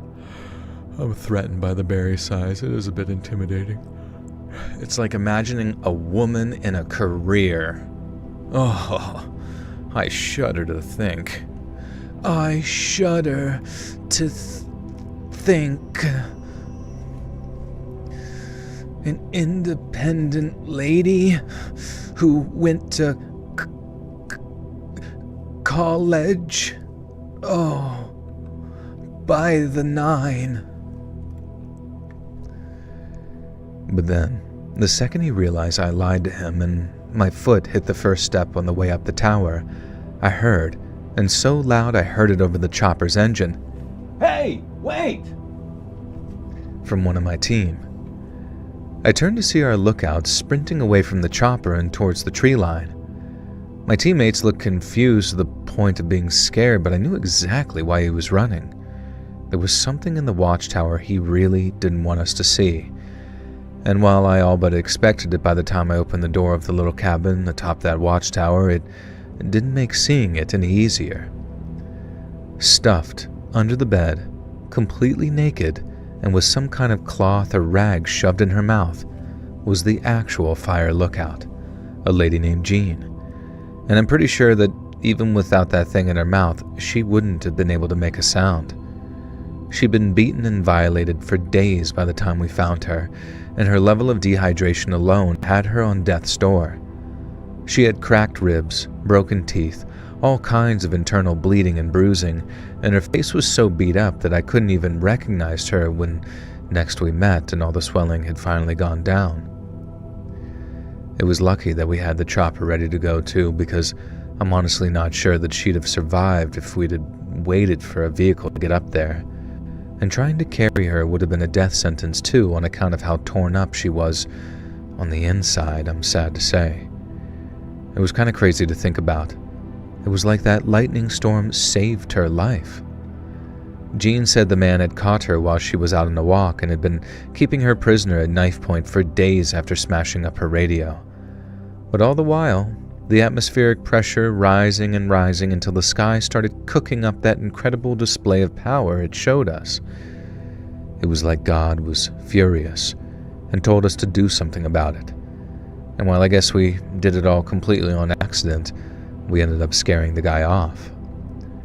To me, and aside from all the evil crap he did to her, the worst thing about the guy was how he was happy to let the fire sweep over the area and let it roast that poor girl alive up there. When we asked him if there was anything important up there and he said no, he was talking about a human being, a human life. And of all the reason it sucks that the cops never caught the guy, that's the one which gets to me the most.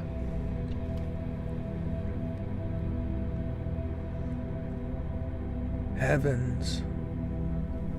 Hey, kitty. What can I do you Oh.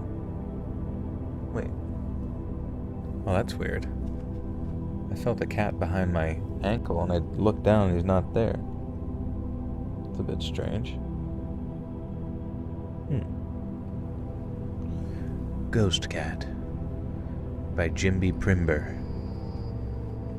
Cyber Pup for life. What's up, dude? My favorite treat was a creamy watermelon popsicle with those Dairy Queen cookie crumbles they put in cakes as the seeds. It was so damn good, and now they no longer exist. You know what that means, mystery? It's an opportunity. That's where you come in, to fill that void in people's life and sell them on the internet. Alright, friends, that was story 2 of 3. And that was a pretty terrifying one that I'll probably start the video with. Anytime you finish the story live, I expect you to hear that sound afterwards.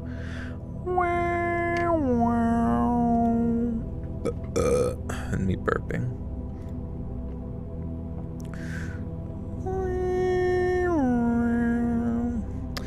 Joel, are you the kind of fella who take the seat off before you ride a bike?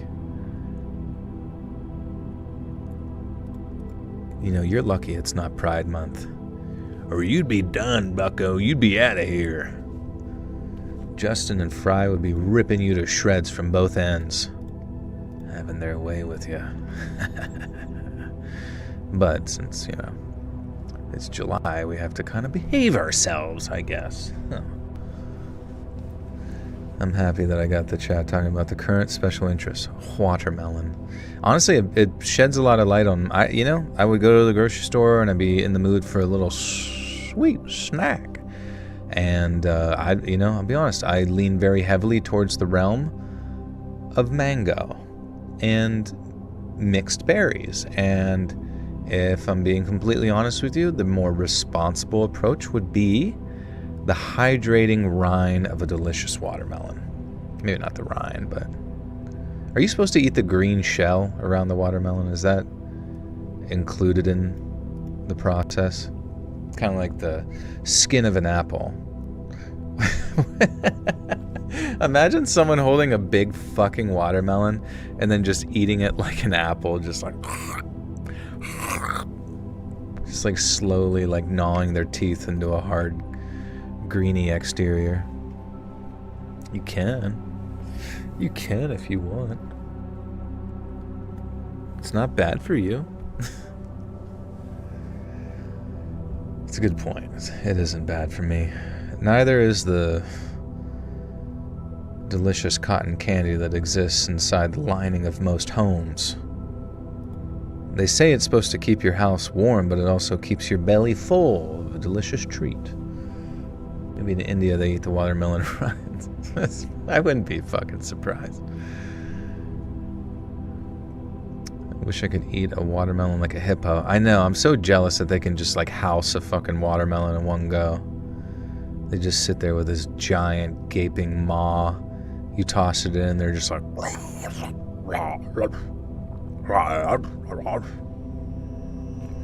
I don't even know if hippos even make any noise.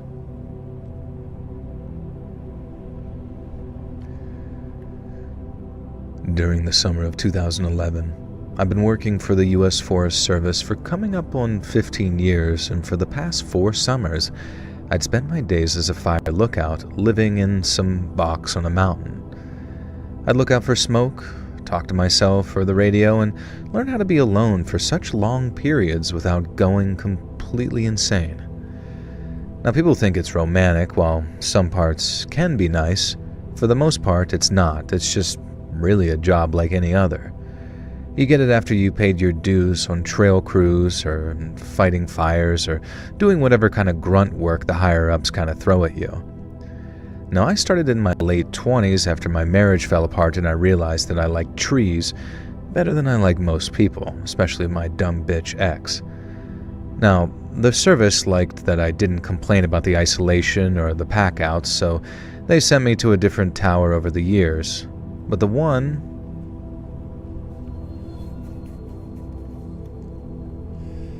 I feel like Joel could specify not to eat the fiberglass-ridden insulation. A lot of people not that smart in 26. No offense, chat.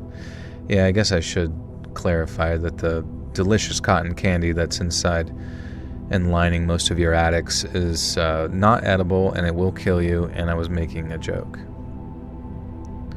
Tree humper. That'd be actually a really funny way to, like, the next time your friend says something, like, really woke, you just call them like, okay, tree humper. They wouldn't know what to say, dude. What's up, Yana? How goes it? Glee. Glee.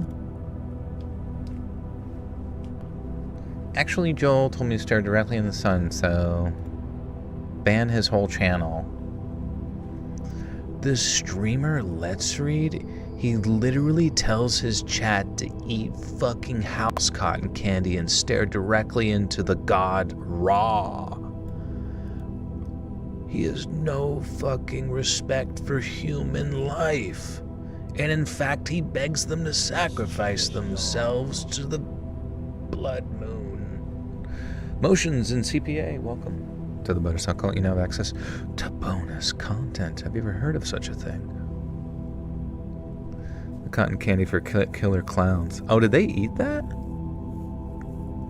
Or do they turn people into that? Or they wrap that? I forget what happened in Killer Clowns from Outer Space.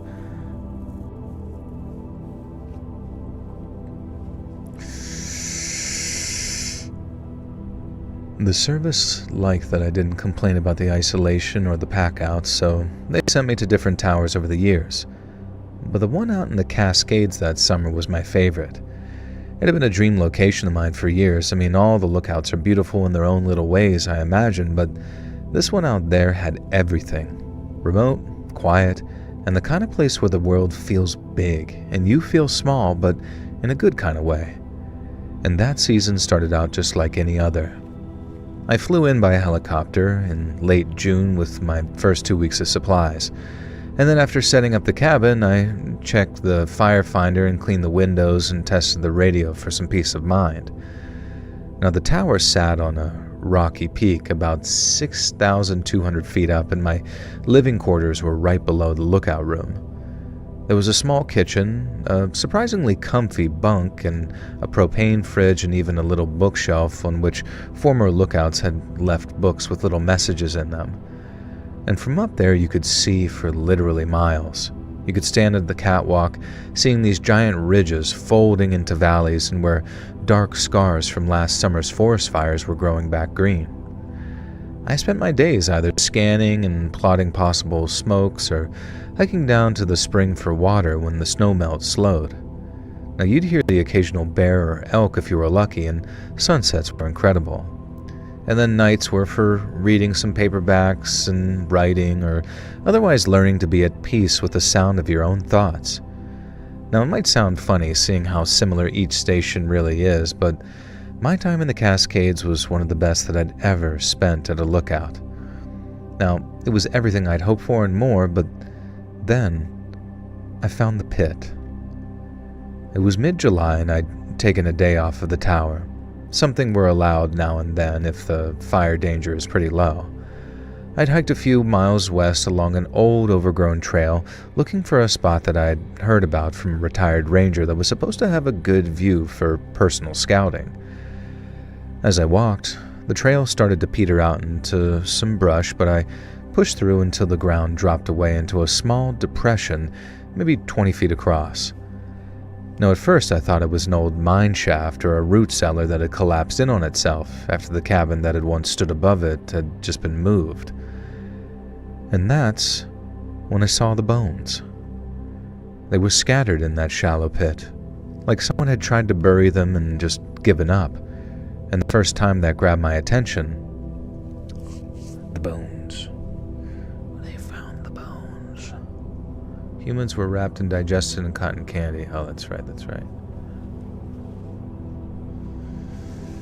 I saw an advertisement for a movie, An Obsession, and it was basically just Jurassic Park, right?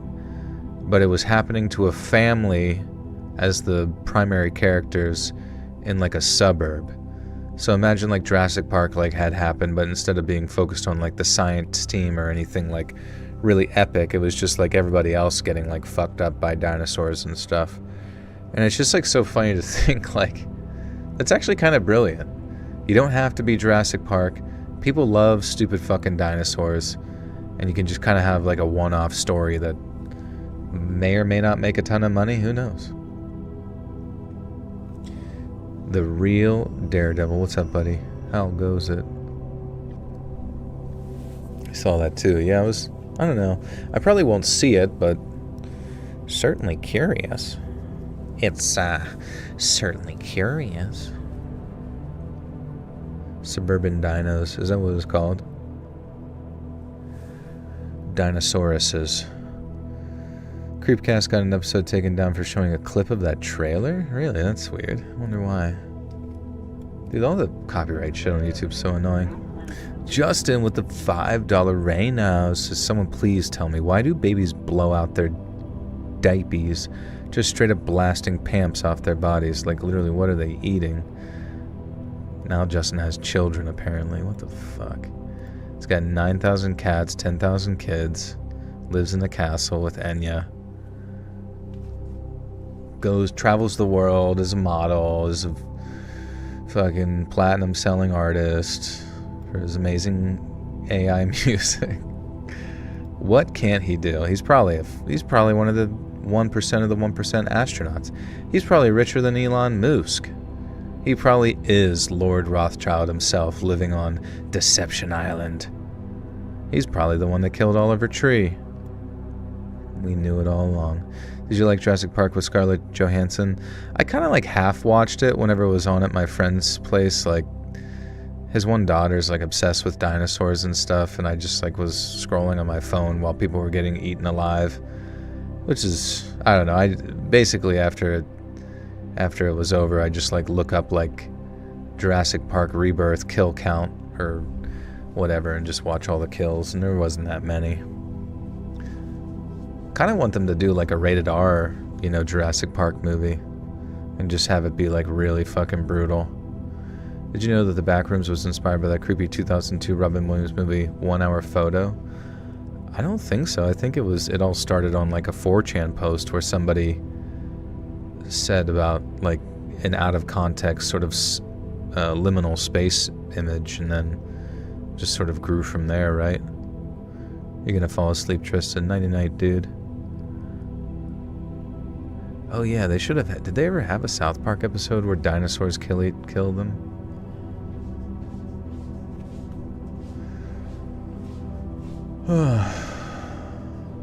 I stopped watching Jurassic Park after Part 3. They should have learned their lesson by then. Yeah, I mean, like, you know, Jurassic Park 3 came out, and it was kind of whatever. I remember I was really excited for it. Dude, and I remember, like, even, like, I don't know, I feel like I have this, like, weird memory where Jurassic Park 3 came out when? Was it 2004 or something like that? I don't even remember. But I remember being very excited, thinking maybe they would do mutant dinosaurs.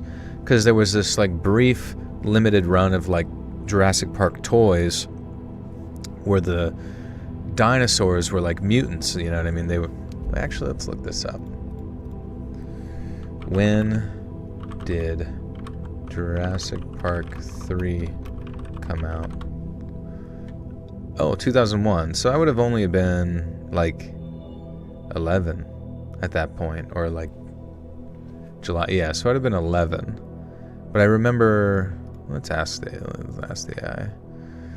Was there ever a run of Jurassic Park toys related to the dinos being mutants back in the 90s? Don't dox yourself, but has it been thundering this week in your NP? I've been annoyed by losing my tabs because I didn't bookmark them before the power got rocked. Your tabs? Your sites? They messed with your sites? Yes, Kenner released a highly memorable and colorful line of genetically mutated dinosaur hybrids in June 1998 called Jurassic Park Chaos Effect. Notable mutant dinosaurs from the line, the toys were famous for their wild neon 90s color palettes and aggressive features. The Tyrannops, the Velociraptorix. Dude, these are kind of sick. The Tanaconda. What's a Tanaconda? Oh, shit. The Amargospinus. Whoa. It's almost like dinosaurs are just completely made up in general. But yeah, I just remember like they had these cool ones, and I remember asking, I was like, oh dude, whenever Jurassic Park 3 comes out, do you think maybe, just maybe, it'll be like mutant dinosaurs or something? And I just remember someone like chastising me, like, no, it's not gonna be mutant dinosaurs, it's stupid. But they did it later. They did it later. Joel, stop spreading rumors about me. It's literally the middle school era. When will you relent? When my cheese finally ferments in your locker. Finally. Godzilla 98. Oh yeah. Dude, there was some good shit though back in the day. But anyways, yeah, then Jurassic Park with Chris Pratt or whatever came out, and it was fine, you know what I mean? It was like your typical reboot, and I thought it was, but then I think I saw the one after that as well, and it was just like, I don't even know what the fuck it was, but I think there might have been, I don't even know how many there are. Was Rebirth the third one in that line, or was it like the fourth one in that line of Jurassic World? Zombie dinosaurs would be good. Wasn't there like a Resident Evil dinosaur game or something, Code Dino? Or what was it? Emergency Dino? I forget what the heck it was called. They were scattered. Oh yeah. And that's when I saw the bones. They were scattered in that shallow pit, like someone had tried to bury them and given up, and the first thing that grabbed my attention was the skull. It lay on its side with the jaw still attached, while the teeth were yellowed but also still intact, and they were clearly human teeth too, not the big canines of a bear or the flat grinders of some deer or moose. It had incisors, canines, premolars, all indications the skeleton had once belonged to a person. I'd also seen enough animal carcasses in the woods to know the difference. The eye sockets were round and forward-facing, the forehead high and smooth, and I wanted it to be an animal because the implications were so much more tame. But there was no lying to myself. And when it hit me that I was looking at a set of human remains, my stomach completely flipped. I'd done a lot of reading on this stuff in the years since for a ton of different reasons, but mostly because while I was never trained in forensics, I wanted to be sure. And that's how I'm certain that the long bones present, things like femurs and the tibias and the humeri, Look at his humori. They're so big. Dino Crisis, that's right. I actually don't mind Chris Pratt. I don't know him personally, but I don't hate him. Yeah, I like Chris Pratt as a, actor and stuff. He's probably one of the more tolerable, celebrities. I've never heard him say anything, really fucking stupid. I think he had, a wife previously that he left for somebody else, which was kind of sad. But, I don't know. People do all sorts of relational shit or whatever. And you know what? It's not my place to judge them.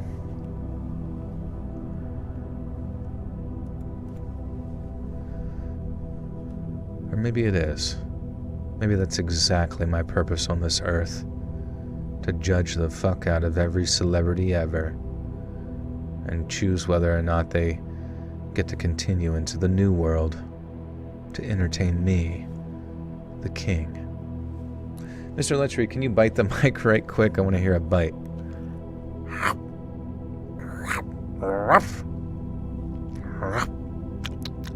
I'm eating your... This is POV, you're getting eaten.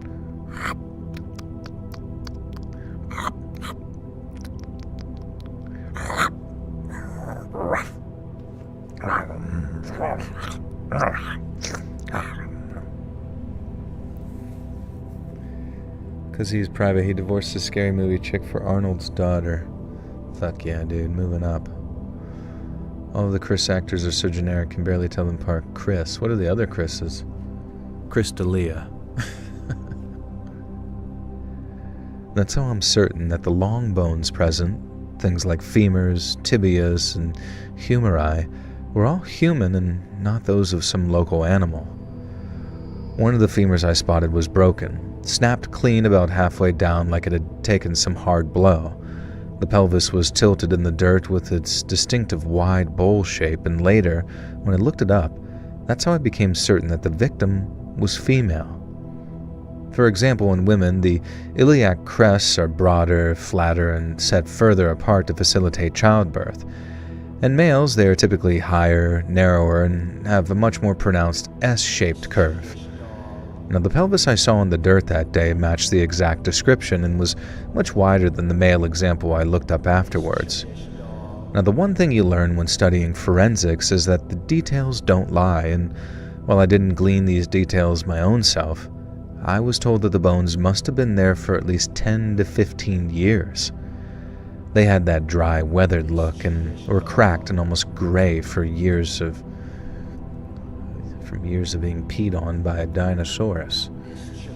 Carol Williamson, thank you for the 5 gifters. 2. Corlia Liebenberg, Terry Coveney, AJ Geeks, T Hates Callie, and Sober One Day Soon.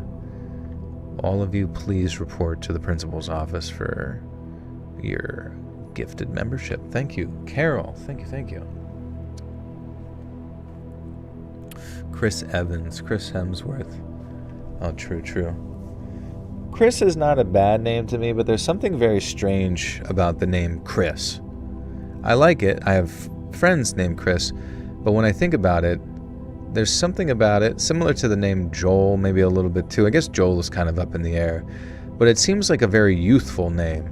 It's like, do you ever think about that? Names that you get where they're just like, it almost like perpetually keeps you at a state of maybe arrested development, if that makes sense. To be you know what I'm saying? Like there's a certain aspects of certain names, all sorts of names, tons of names that just don't age well. Like, I don't know, that, like, I guess almost if you were to become 83 years old, you would have to be a Christopher, and then you would have to be some degree of like distinguished, maybe a monarch of sorts. Hey Lunar, how we doing, dude? Chris's scare me, especially if they are spelled with a pretentious K. The KK Chris. Brian's that name? Kyle, yeah, Kyle or Cody. Yeah, it's not an issue. I understand we all get named our dumb fucking names that our mom wants to name us, like Leaf or Bennett or whatever the fuck. It's fine. Chris Walken. Yeah, but I feel like that's kind of what you have to do if your name is Chris. You have to go by your full name. You have to be Chris Walken or Christopher Merge.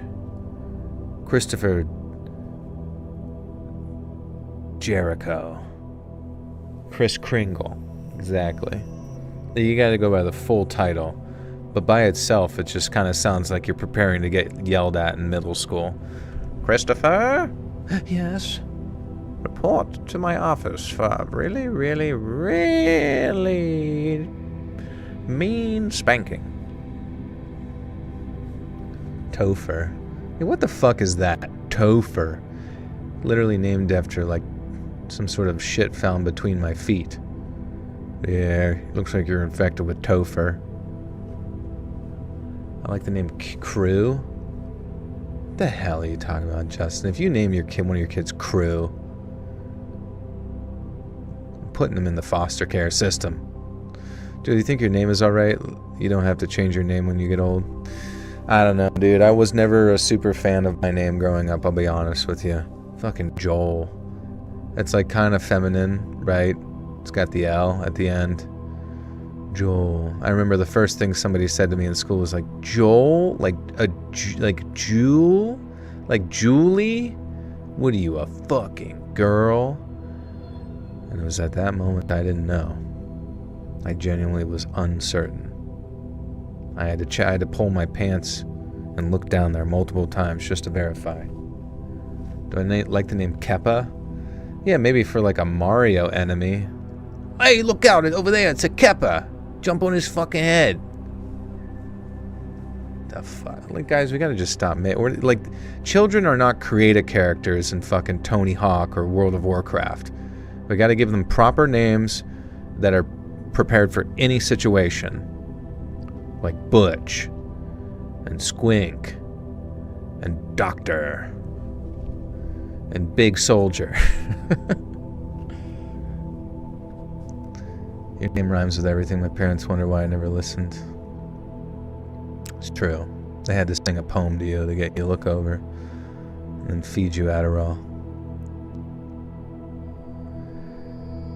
They had that dry, weathered look and were cracked and almost gray from years of being exposed to the elements. There was obviously no tissue left, meaning that there were no bad smells except damp earth, and enough time had passed so that roots had grown through some of the ribs, which made for one heck of a chilling image, I can assure you. Small animals had gnawed on a few of the ends, but a couple had clearly been trapped down there after feeding, meaning a couple of the smaller animal skeletons were interspersed among the human ones. And as you can imagine, I didn't touch a thing. I just backed up, marked the spot on my GPS, and then hiked back to the tower as fast as I could call it in. The ranger who answered sounded skeptical at first, but when I described the skull, he got very serious then. They sent a team in 2 days after, and when I got the word, I hiked down to meet them at the trailhead before leading them to that pit. Now, I only stayed there for one visit. The crime scene was a few miles from my cabin, too far for me to check every day, and besides, they told me to stay clear while they worked. I watched from the edge as they took photos and measured stuff and sifted through the dirt for anything invisible to the naked eye. One of the state police guys was there in his marked jacket and crew cut, looking out one place.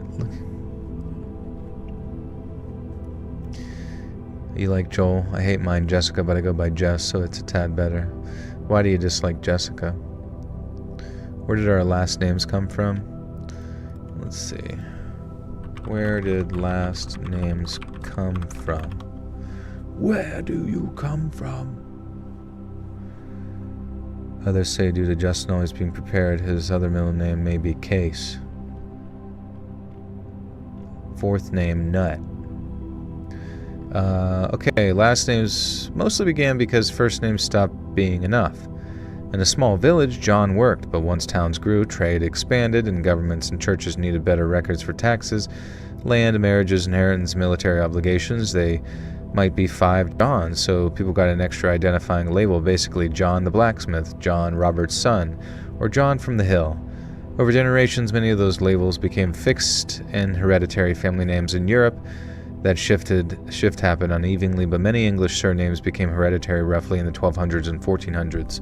The main source was your job: Smith, Miller, Baker, Carpenter, father or ancestor Johnson, or John's son O'Brien, or descendant of Brian, Ivanov, Ivans, place of land or landscape: hill, woods, brooks, London, Atwood.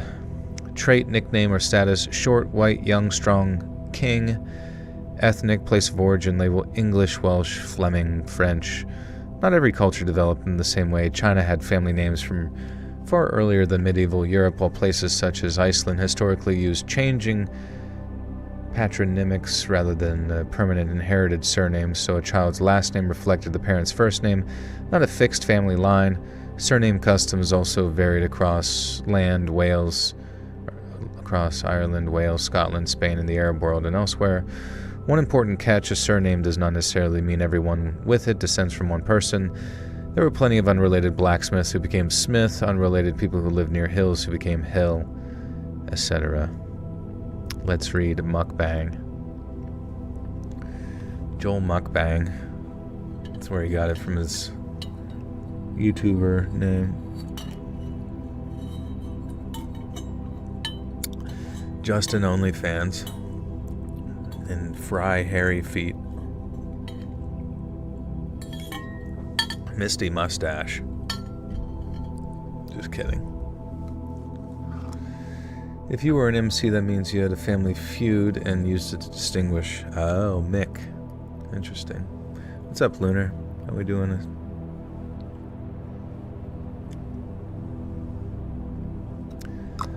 Julius McReady.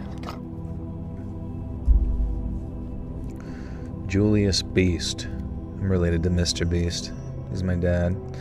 My name is Sean St. John, so basically just a lot of John going on. Yeah, I'm not sure how the Saints worked. Josephino. Okay.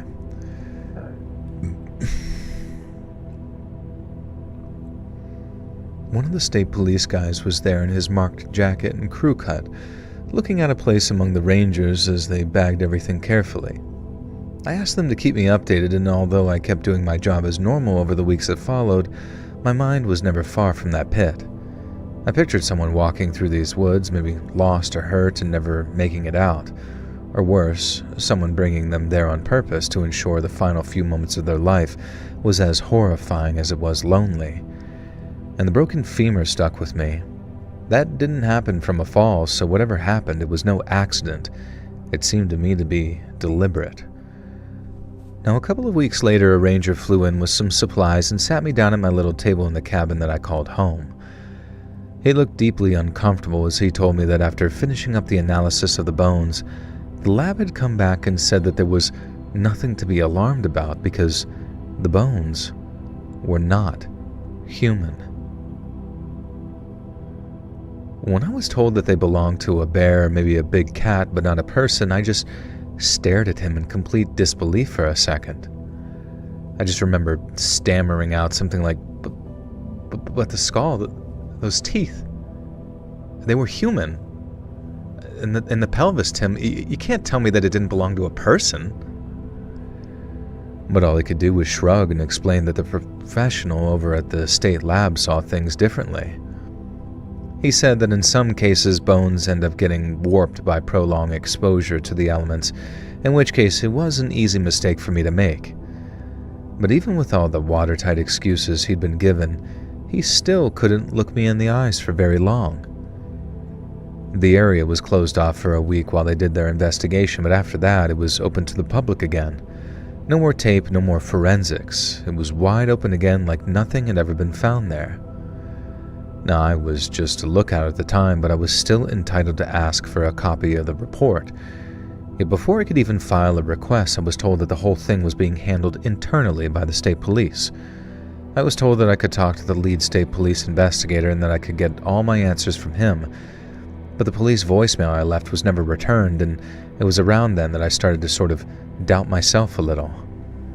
Time and time again, I was told that they weren't human remains and that I just simply made a mistake. But I knew what I saw. I'd spent 15 years in the woods, and in that time I found dead deer and dead elk and even dead bear one time that I'd been...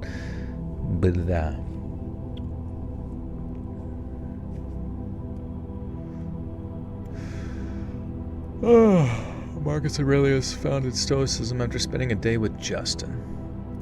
It's kind of weird though, like I oftentimes, and it's not that big a deal, but I see like, I see these videos pop up. It's like, why Stoicism is the go-to religion for boring people or something like that. And it's just, I don't know, I see so many like random videos that are so disrespectful towards like Stoicism. You know what I mean? And just the ancient philosophies that can be found within those like teachings, and or at least just the musings that they have. And I'm just like, how the fuck are you gonna like hyper simplify ancient text like that? You know what I mean? It's like, I get it, there might be people within those communities that you just might not like or find annoying, but Stoicism in and of itself is pretty fucking timeless in my mind. The men in black should be in the story. That would be cool. The men in green. People on the internet are twats. They're not very nice, man. Jolicism. But do boring people think they're boring? I guess the concept of boring is just sort of subjective to whatever anybody says, right?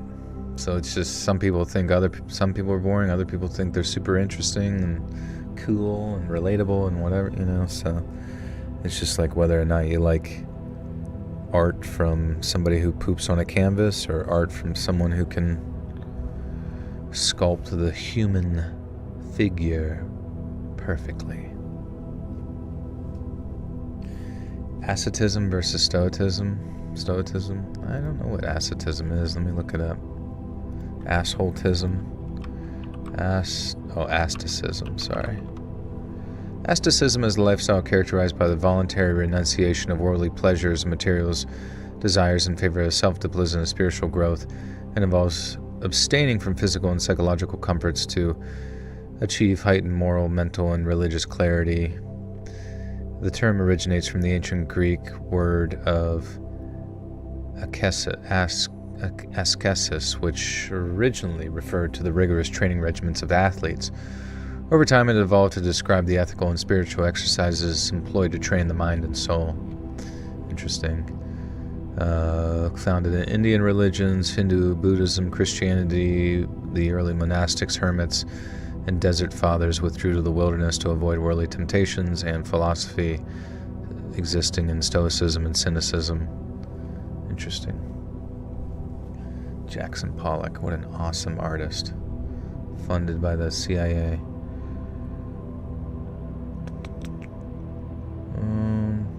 I think I'm boring because I live it day to day. Sometimes I tell my life story and people are floored.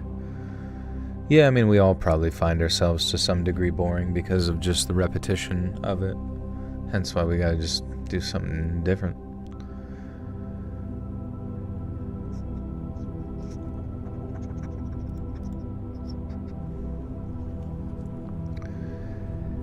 I'd spent 15 years in the woods, and in that time, I'd found dead bear, dead elk, and even oh wait, they already said that. I'd spent 15 years in the woods, and in that time, I'd found dead deer, dead elk, and even a dead bear one time that had been poached by a couple of heartless bastards, but not a single one of them looked like the skeleton in that pit. The skull had a suture line across the top. It had human cheekbones, and the mastoid processes behind the ears indicated that it couldn't have been a primate skeleton. It couldn't even... okay.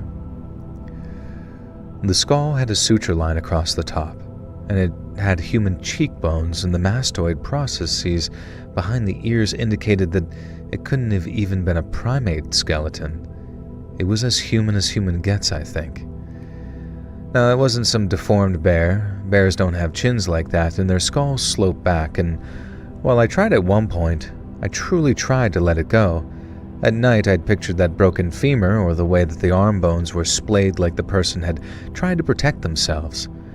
And I'd know something was deeply wrong with the state's approach to the investigation. Wait, what is this? Do you think Sydney Sweeney is CIA? Let's look it up. With as much honesty as possible, what is the origins and family history of Sydney Sweeney? What's up, Stephanie? Steffa Elbow. That's what they used to call me. Alright, so here we go. Sydney Sweeney's origins, as requested for years. So, she was born in Spokane, Washington in 1997, grew up around Spokane in northern Idaho. She has described her family as having lived around the same Idaho lake for 5 generations. Her grandmother, mother, and she herself were raised in the family setting. Her parents are Lisa Sweeney, a former criminal defense attorney, and Stephen Sweeney, who has worked in hospitality. She has one younger brother, Trent. Her parents later divorced. Her family was not Hollywood connected in the obvious sense. They moved to Los Angeles when she was young to support her acting, struggled financially, and even filed for bankruptcy to lost their lake home, and she later bought a related family property back. On ethnic ancestry, the trustworthy answer is more limited. She has not publicly put out a DNA test or carefully sourced family tree. The commonly repeated profile claims a mix of English, German, Norwegian, French, Canadian, French, Czech, Irish, Cornish. She's made of corn. And more distant Scottish ancestry, but that comes from celebrating genealogy sites, or celebrity genealogy sites, not from a primary document or Sweeney herself, so treat that exact percentage in branches as unverified internet genealogy, not settled fact. The surname Sweeney is typically Irish and Gaelic in origin, but surnames alone do not prove someone's full ethnic makeup or tell you which particular family branch came true. There are also public claims that she has Irish heritage on both sides, but I would not state as certain without a direct quote or documented tree. Okay. Does she have any connections to the CIA? Don't lie to me or muddy the waters. Or muddy the waters. What time is it for everyone? It's 1:30 for me. 1:30 a.m. and I'm still awake. What up, May? No documented CIA connection that could substantiate what public reported is much more ordinary. Her mother, Lisa Sweeney, was a criminal defense attorney. Her father, Stephen Sweeney, worked in hospitality. There's no credible report they worked for the CIA intelligence service. The likely source of confusion in reality. Sydney Sweeney played Reality Winner, a former Air Force linguistic and NSA contractor who was investigated by the FBI after leaking classified documents was acting. Yeah. She's in the clear, boys and girls. You can keep watching her big boobied movies. It's 1:25 a.m. for you. Oh, okay, so you're on the same time as me. East Coast represent, baby, baby. And I know something was deeply wrong with the state's approach to the investigation. I started writing letters, first to the state police and then to my state representative. I kept them simple and factual, describing the location, the date, and what I observed. And I also mentioned the forensic details I remembered and asked them to reopen the investigation and have an independent lab look at the remains. One of the representatives actually wrote me back a polite letter saying that they'd look into it. But after that, nothing. They'd send me a bogus letter to shut me up for a while, then completely failed to act, but instead of giving up, I just wrote more. I contacted the other senator and then the governor's office and kept copies of everything in a folder. Some offices sent form letters while others about to fall asleep. No worries. You will fall deep into my trance. Ooh. And when it's 3 a.m., you'll wake back up and go get a snack from the fridge and take a pee. And then have an amazing day tomorrow.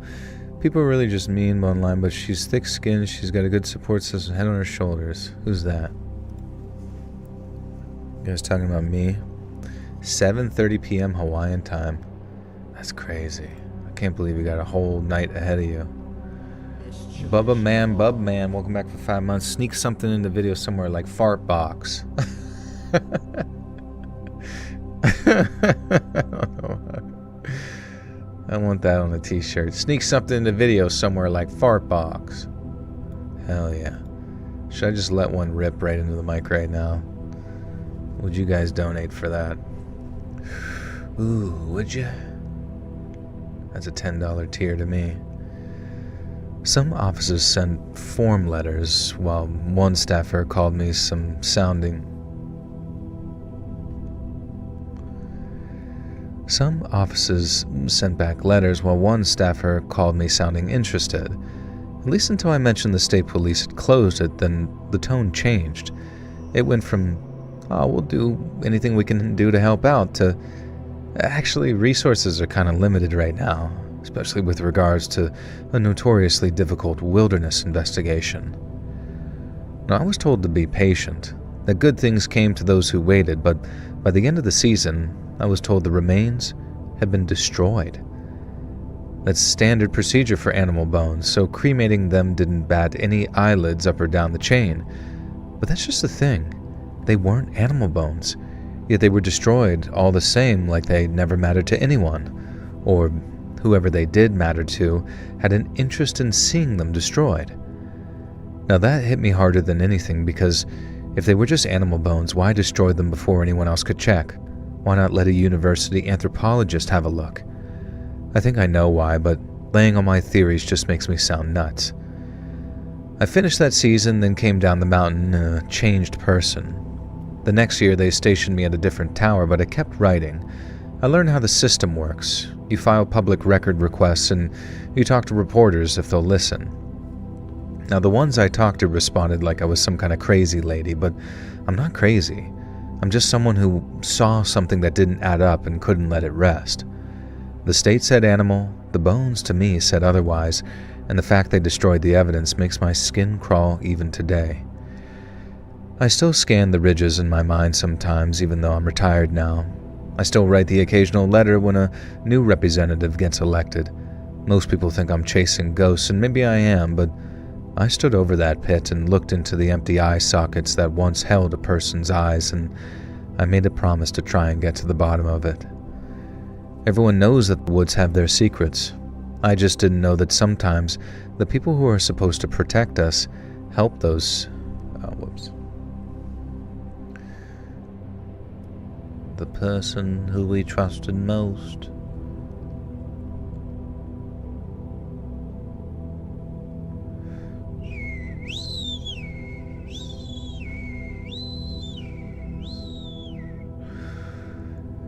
What's your guys' favorite sound? Do you guys have one? Any particular sound bite that comes to your head that just makes you feel good?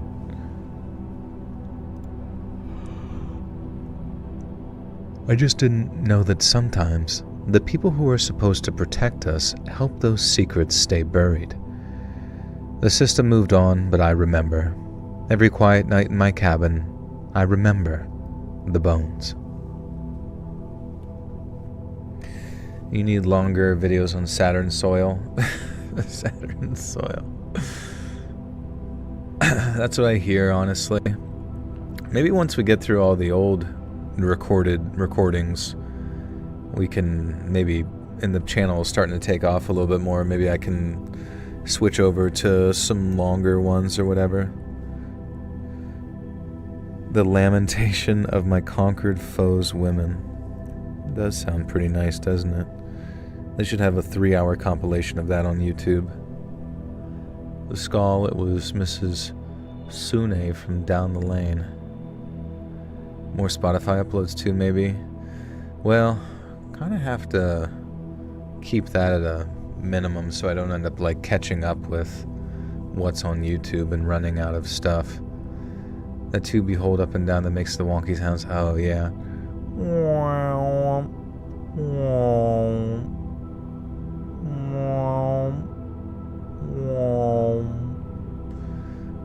Can I speak in an English accent? Yes. I still write the occasional letter when a new representative gets elected. Most people think I'm chasing ghosts, and maybe I am. But I stood over that pit and looked into empty eye sockets that once held a person's eyes, and I made a promise to try and get to the bottom of it. Everyone knows that the woods have their secrets. I just didn't know that sometimes the people who are supposed to protect us help those secrets stay buried. The system moved on, but I remember. Every night in my cabin, I remember the bones. Can I speak English at all? I don't know. You need something to watch for a while. Well, what you can do is, since this VOD is like 4 hours long, once I'm done, right, it'll turn into a VOD and you can go back and watch it from the beginning, fall asleep to that. Can you make sleep hypnosis videos if you ever feel like froggy and branching off? Yeah, we can try it. That would actually be interesting.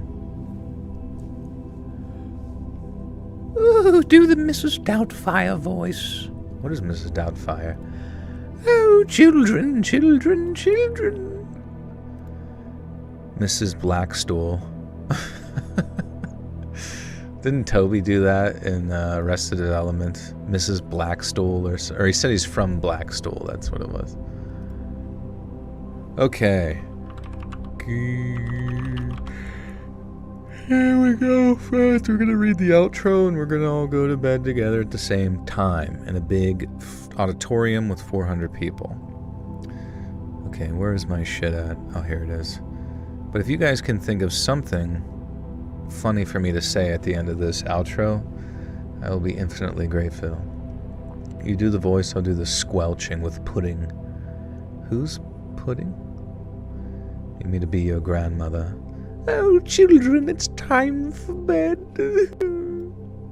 Finish your cookies, get your blood sugar high so it can crash and send you off to dreamland, where there's goody-goody gumdrops for all, endlessly. You know who I sound like? I sound like, what's his name? Nicolas Cage from Long Legs. Everybody thought he did like a great job, and I will say it was a good job, but that movie kind of fucking sucked. Like, there was like nothing to it. There was just like no story, no rhyme or reason to any of it. It just kind of like is creepy. It started off really strong where I felt like it was going to be like really mysterious, but kind of just sucked wieners. Just like arbitrarily possessed by Satan. Protect your boy, but I think I already did that before. Hey friends, thanks for listening. Click that notification bell to be alerted of all future narrations. I release new videos every Monday and Thursday at 9 p.m. Eastern Time, and there are super fun live streams every Sunday and Wednesday night. I'd love to see you there. And if you got a story, be sure to submit them over at my email, letsreadsubmissions@gmail.com, and you might even hear your story featured on the next video. And if you want to support me even more, grab early access to all future narrations and bonus content over on Patreon, or click that big join button to hear about the extra perks for members of the channel. And check out the Let's Read podcast, where you can hear all of these stories and big compilations located anywhere you listen to podcasts. I also have a true crime channel. It's called Saturn Soul. All links in the description below. Thanks so much, friends. And remember, it ended with a womp womp. Happening will save your life someday. Ham bone? Oh, ham boning. Nice, yeah. Bub man with the $5 says, "Are you AI?" Just kidding. Keep it up. Appreciate it. Don't forget the random fart box in the story somewhere. Thanks so much, friends. And remember, don't forget to eat your watermelon. There you go. There it is, folks. There's your fart box. Fart box is such a funny... That should be a whole TV show. But yes, thank you guys. Good night. Sweet dreams. GG's. Thanks for hanging out with me. We got to 400 people today. That's solid. We're slowly moving our way back up to record numbers.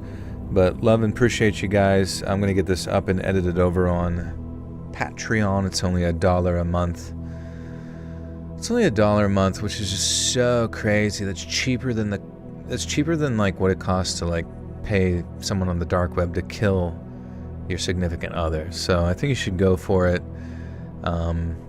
Otherwise, hit the notification bell. This will be out tomorrow, or today rather, 9 p.m. EST. Every Monday and Thursday we'll be back we'll be streaming on Wednesday, right? This coming week, as normal, every Sunday and Wednesday. And follow me on Instagram, where you'll be kept up to date when I go live on my Instagram story. Otherwise, guys, love, appreciate you. Thank you so much for being fun and nice and cordial and kind to each other. Keep doing it. We are slowly changing the world and fighting the evil people. All right. Bye-bye.